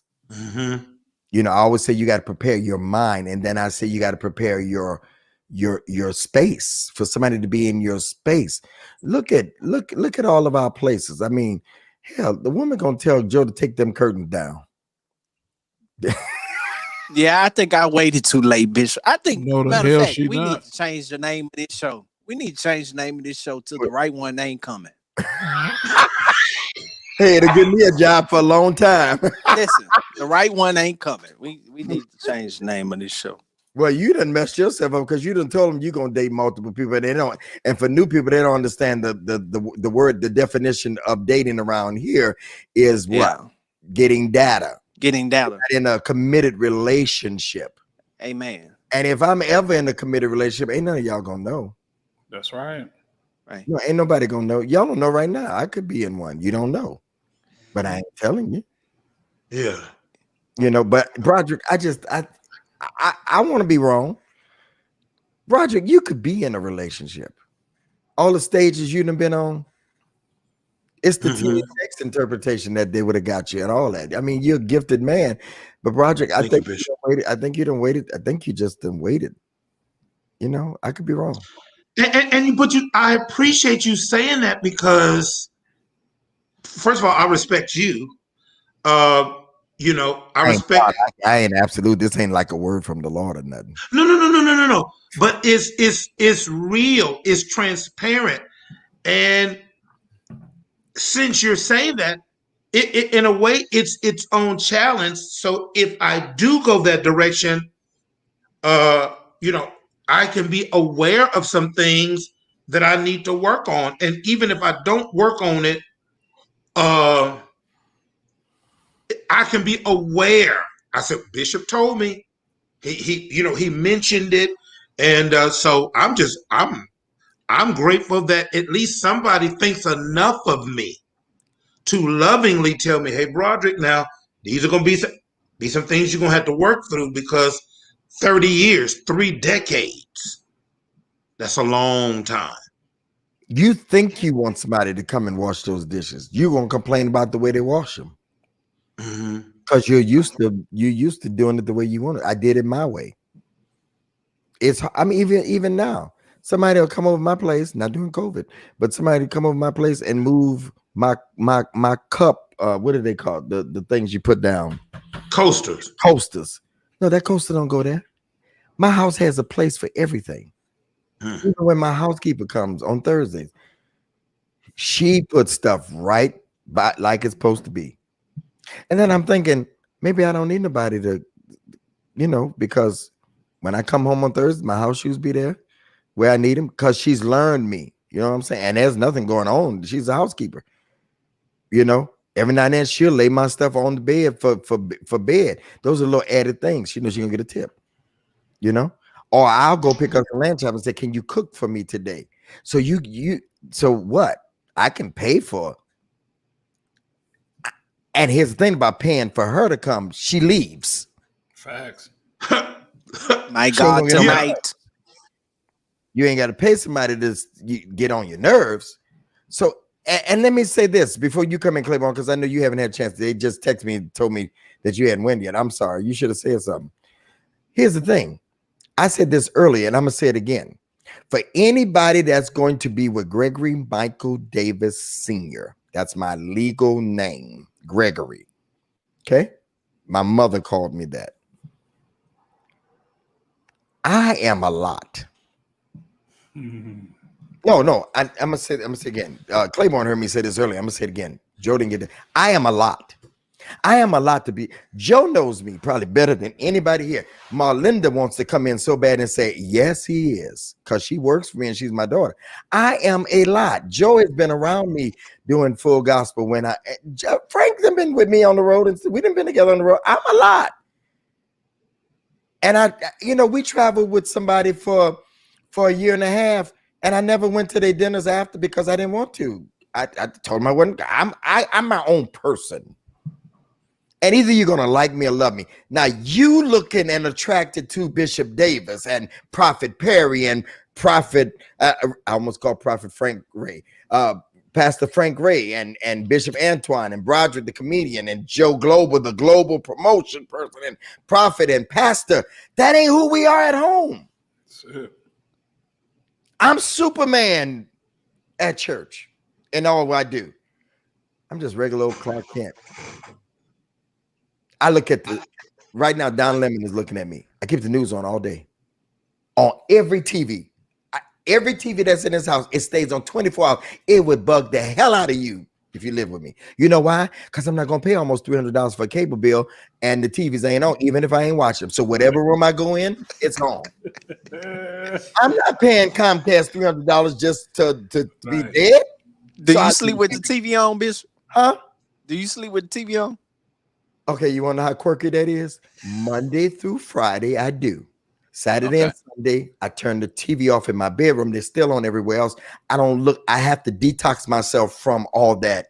So Saturdays and Sundays, I listen to music. I listen to a little gospel. I listen to a lot of R&B. Pop is my favorite music. I like Mariah and all them. I like all them white people. You got to get to. I like rap. I like. Hold on, brother. So you may want Bishop, but are you going to want Greg Davis? He's another beast. And most women don't know how to tame the savage beast in a man. It's not by going at him and going one-on-one, toe-to-toe. Hell, I be with a man. I ain't looking for a man. I'm looking for somebody to say, babe, you had a rough day. I know you're taking this out on me, and I may take it out on you.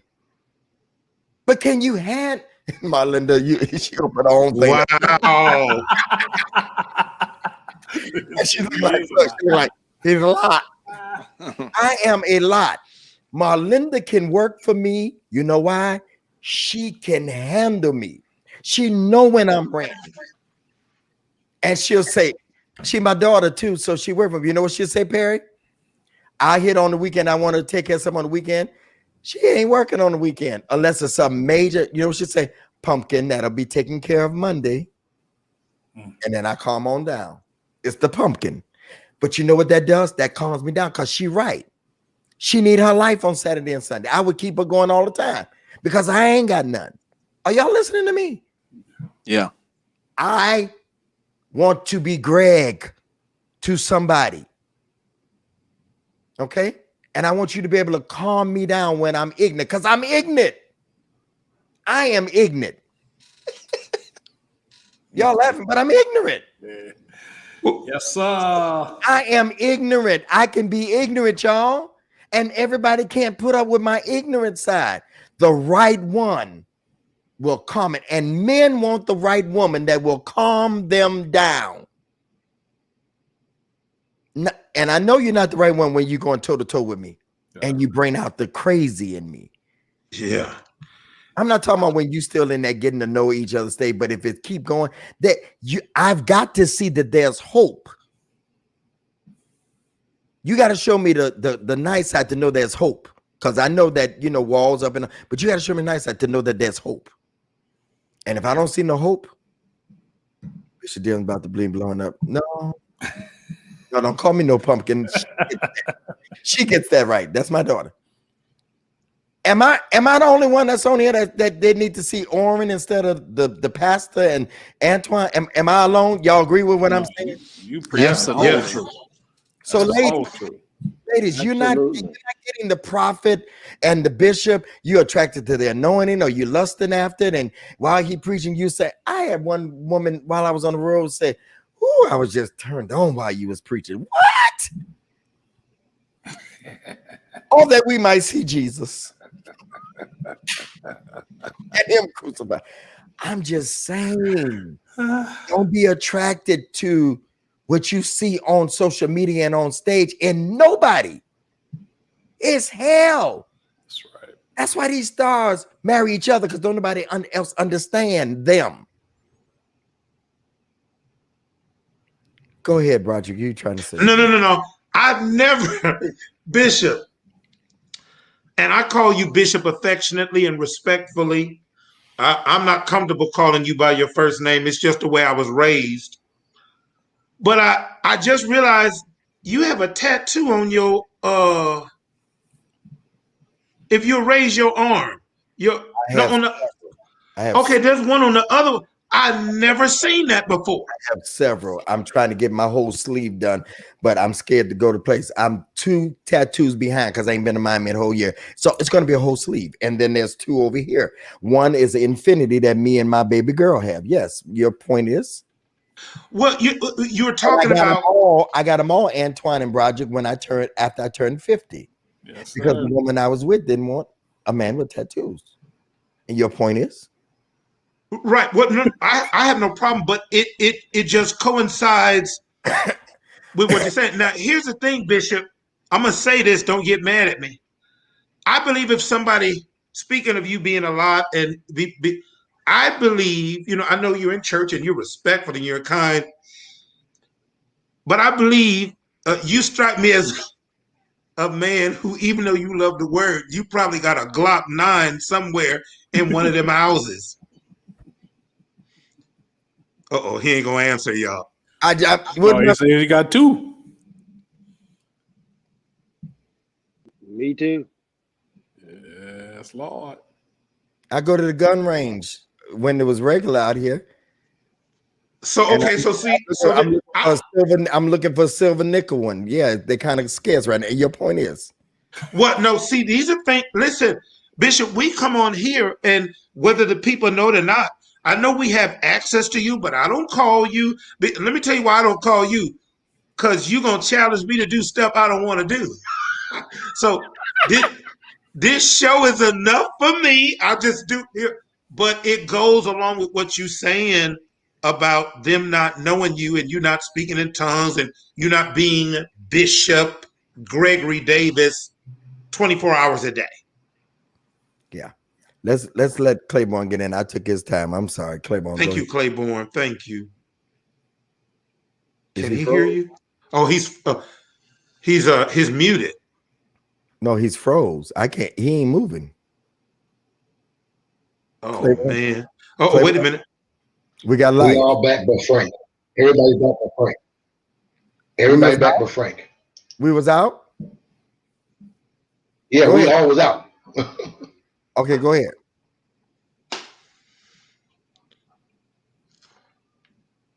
Can you hear me, Who Claiborne? you want to go Claiborne, back to Broderick? it's on you. He back. No, Claiborne, No. you've been back. You've been out. I'm back. I mean, we all was out, but I'm back. No, we wasn't. You the only one saw us out. That's the point. Sometimes when your Oh, Wi-Fi okay. go out, I know like everybody's Yeah, out. go It ahead. happens to me all the Go time. ahead. So, what's your point on the subject? Uh-oh. Well, go ahead, Broderick. Finish. Oh, No, no. I'm finished. Okay. Well, this has been good, Bishop. It was good over on the clubhouse, and it's even better over here because now you're hearing all preachers. One of the things that I learned after 9 years, Johnson, I don't want to be a public success and a private failure. You know, outside everybody, Pastor Jay, you everybody see this. But inside is a whole different situation. And I've come to the point I don't want to live like that. Who I am, who you see us as a couple outside, we're not putting on a show. How many preachers do we know? It's an amazing show on the outside, but on the inside of the house, they ain't the same two people. And tired learning that's not the way life is. I want to live life. I'm loving the balance. So I'm at that space now. I'm never going back to not being balanced. I'm enjoying holidays and things like that. What I don't also want, and one of the things that I learned in my last situation is I want someone that we play as a team. We are a team. We're not on opposite teams. You know, I laugh with people all the time, and I know some of y'all ain't gonna like it, but I'm gonna always plug it. I'm a cowboy. I've been a cowboy since I was 8 years old. You see, okay, that's a ministry. Since I was 8 years old. But we play as a team, and I love sports. I play sports. We play as a team.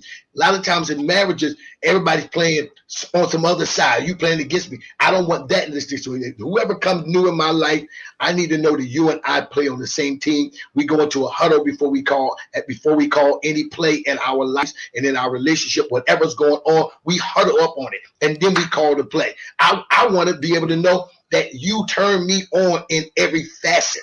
Everything that you do turns me on. I don't want to just be with you and you don't move me. You don't turn me on. You say little things at me, while we riding, while we together. Even if, let me tell you something, Bishop was talking about finding somebody that can change and get to know him.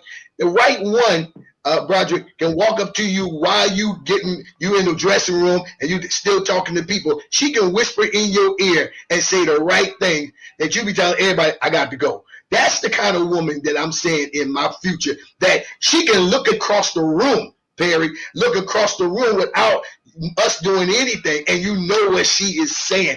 That's the woman that we talking about in the future that we want. That no matter how much you preach, no matter how anointed, I was laughing at Bishop talking about the coasters and everything being in place, because I'm that way about my clothes. I don't care how tired I am, everything's gonna be hung up because of the way I dress. But do you understand that the right one to come in, some things you will forget? Bishop might like that coaster in one place, but he told us in another room, the right woman come in, he'll forget about that coaster. He'll be like, you can move it wherever you want to move that coaster to. Because that's what he told some of the other guys, was like, no, I'm setting my ways. And Bishop was like, you ain't setting your ways nothing. The right woman come in here, she'll shut down your whole ways, and your ways will no longer count anymore because of the right one. I also learned that, I said earlier, I don't want to be in competition with anybody about anything, and I want to build an empire together. I want someone that when I say, look, let's go out here and make this money together, we building this business together, we making things happen together. I want you to be like, yes, let's make this money together, we building this together. And so what I find out in a lot of situations, and I've learned in my past, I don't want a roommate, I want a wife. I don't want a part-time lover, I want a wife. I want someone that can, here's my plug, Bishop, just a small one. I want a lap. Which is a book that I wrote. Her lap is my safe place. I want a lap that I can share every part. All y'all brothers, Joe, and all y'all shared your heart. The right lap, you be able to share all of that. If you can share it on this platform, you can share it in your house and say to your woman, this is who I am. I want her to love Michael, but I also want her to love Prophet Claiborne. You understand? Because I'm not Prophet Claiborne all the time, but I'm not Michael all the time either. So I want her to be able to love both sides of me, or all sides of me, or the business sides of me. And because I don't want to dismiss, because I see women now, I want to just know who Michael. I've been Prophet Claiborne for 33 years. I want you to know Michael. I want you to know Prophet Claiborne. Now I'm an author. Now I'm all the facets of who I am. Can you handle all of that part of me? Do you have the capacity to handle? And I learned love. I've loved in a way. I think it was Joe who said that I thought that I loved until this last situation. And if Bishop talked about it earlier, being angry, I didn't think I was going to be loved no more. I didn't want to do it no more. I would say, after this last situation, forget it. You just coming over. And I said this as a preacher. You just coming over and you leaving. That was where I was at. You're not staying. We ain't doing nothing. But then I realized that's not who I am on the inside. Who I am on the inside is a man who really loves, who wants to love. So I learned the lesson is I'm going to save my love until someone can handle what I have to offer in the love of things. So it's finding someone that can be the same person in the public as they is in the private. These are some of the lessons that I learned, and I'm learning more and more every day. I'm at a different space now. I'm not collecting data, but I'm also listening to what people have to say about me. And I believe the next one is just, I don't know. Frank just said the right one ain't coming, so he done just threw the whole bag out the window. Well, let me tell you, brother. Let me tell you, brother. You already, your example of a team is already a losing team. So I see why you've been struggling. Whoa, Pastor Frank, Pastor Frank.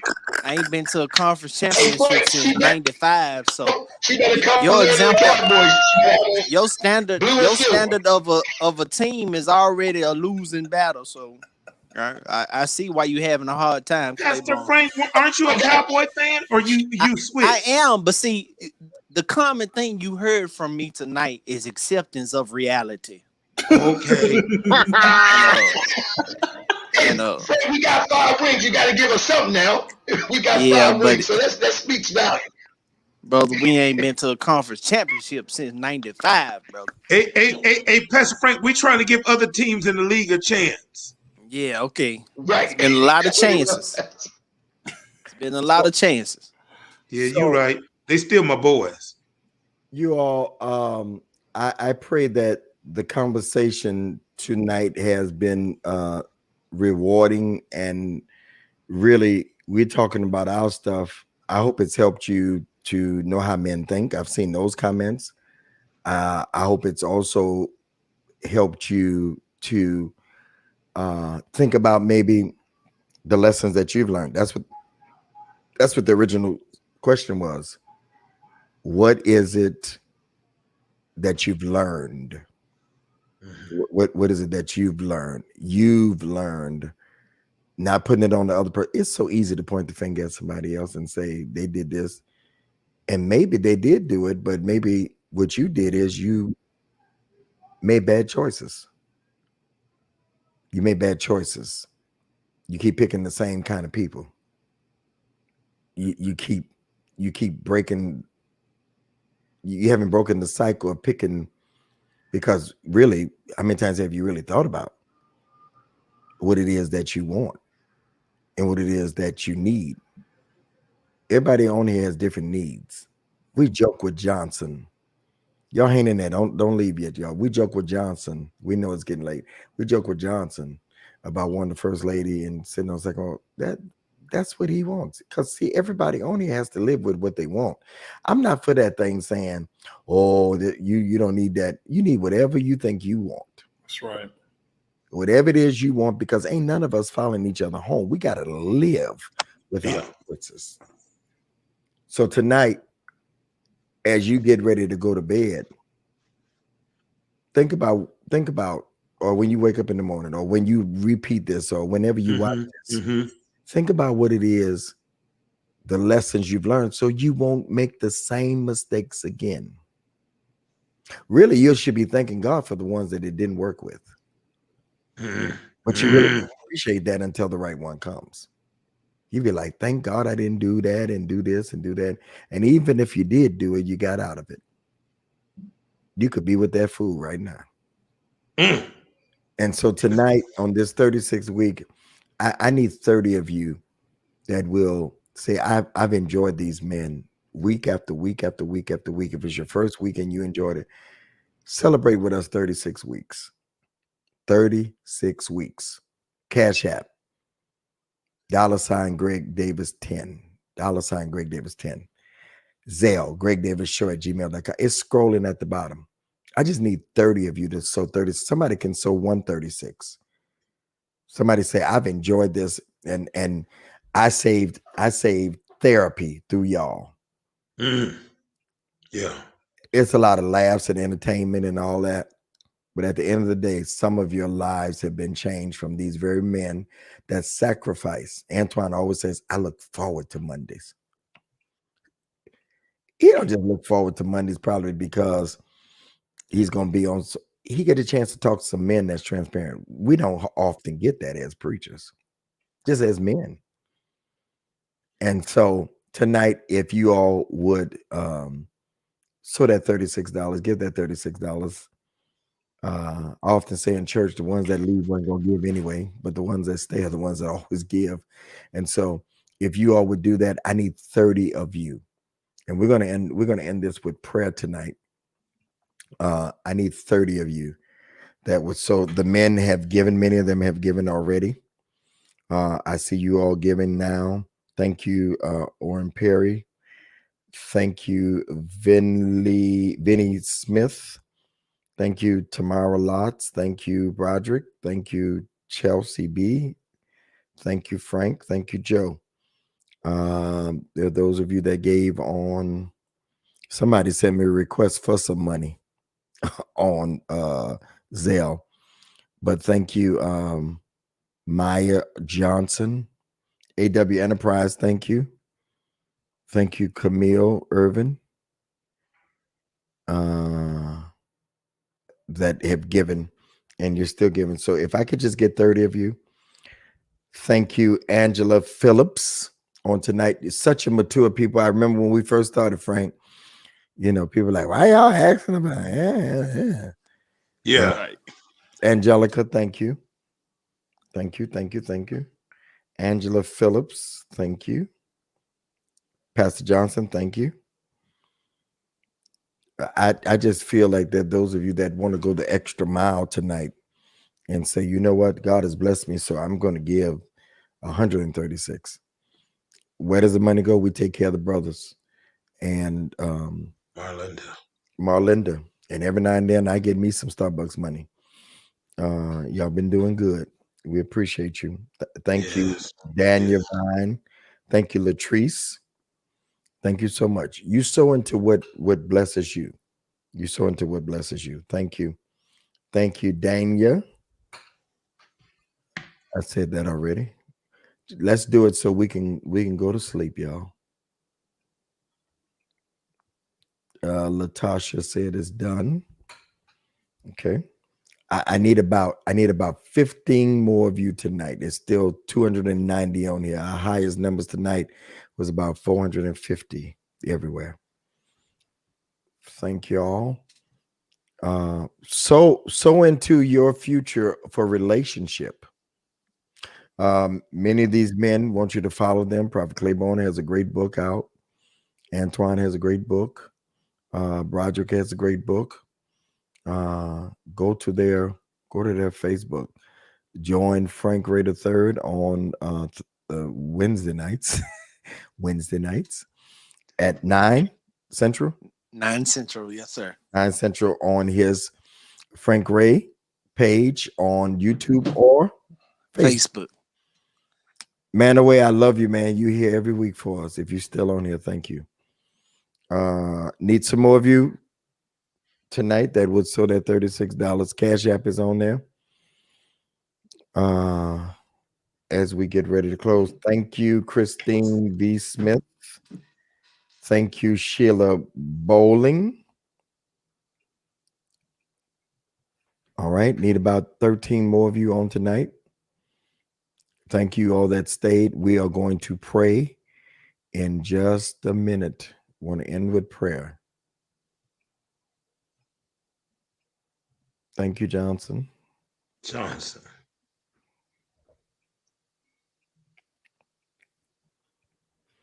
All right. Thank you, Sylvia. She said, for celebration of 36. Thank you.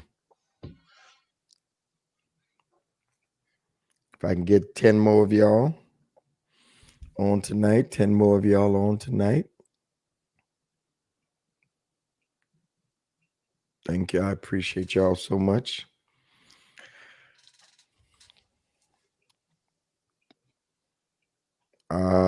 Thank you, Anne Renee. Thank you, Joan. Thank you, Joan. Thank you, Joan. On tonight. Thank you, thank you, thank you, thank you. Thank you, Kimberly Walker. Thank you, Kathleen Greer. If you can't do 36, do 35.99. There's a few of you that you're led to do that 136 on tonight. Do it. Those of you that are watching the repeat, you can do the same. Because when we go off, we notice that people on there saying good evening. Right. In the repeat. Thank you, Elizabeth Watkins. Not equal given, but is equal sacrifice. Thank you. Thank you, Kathleen.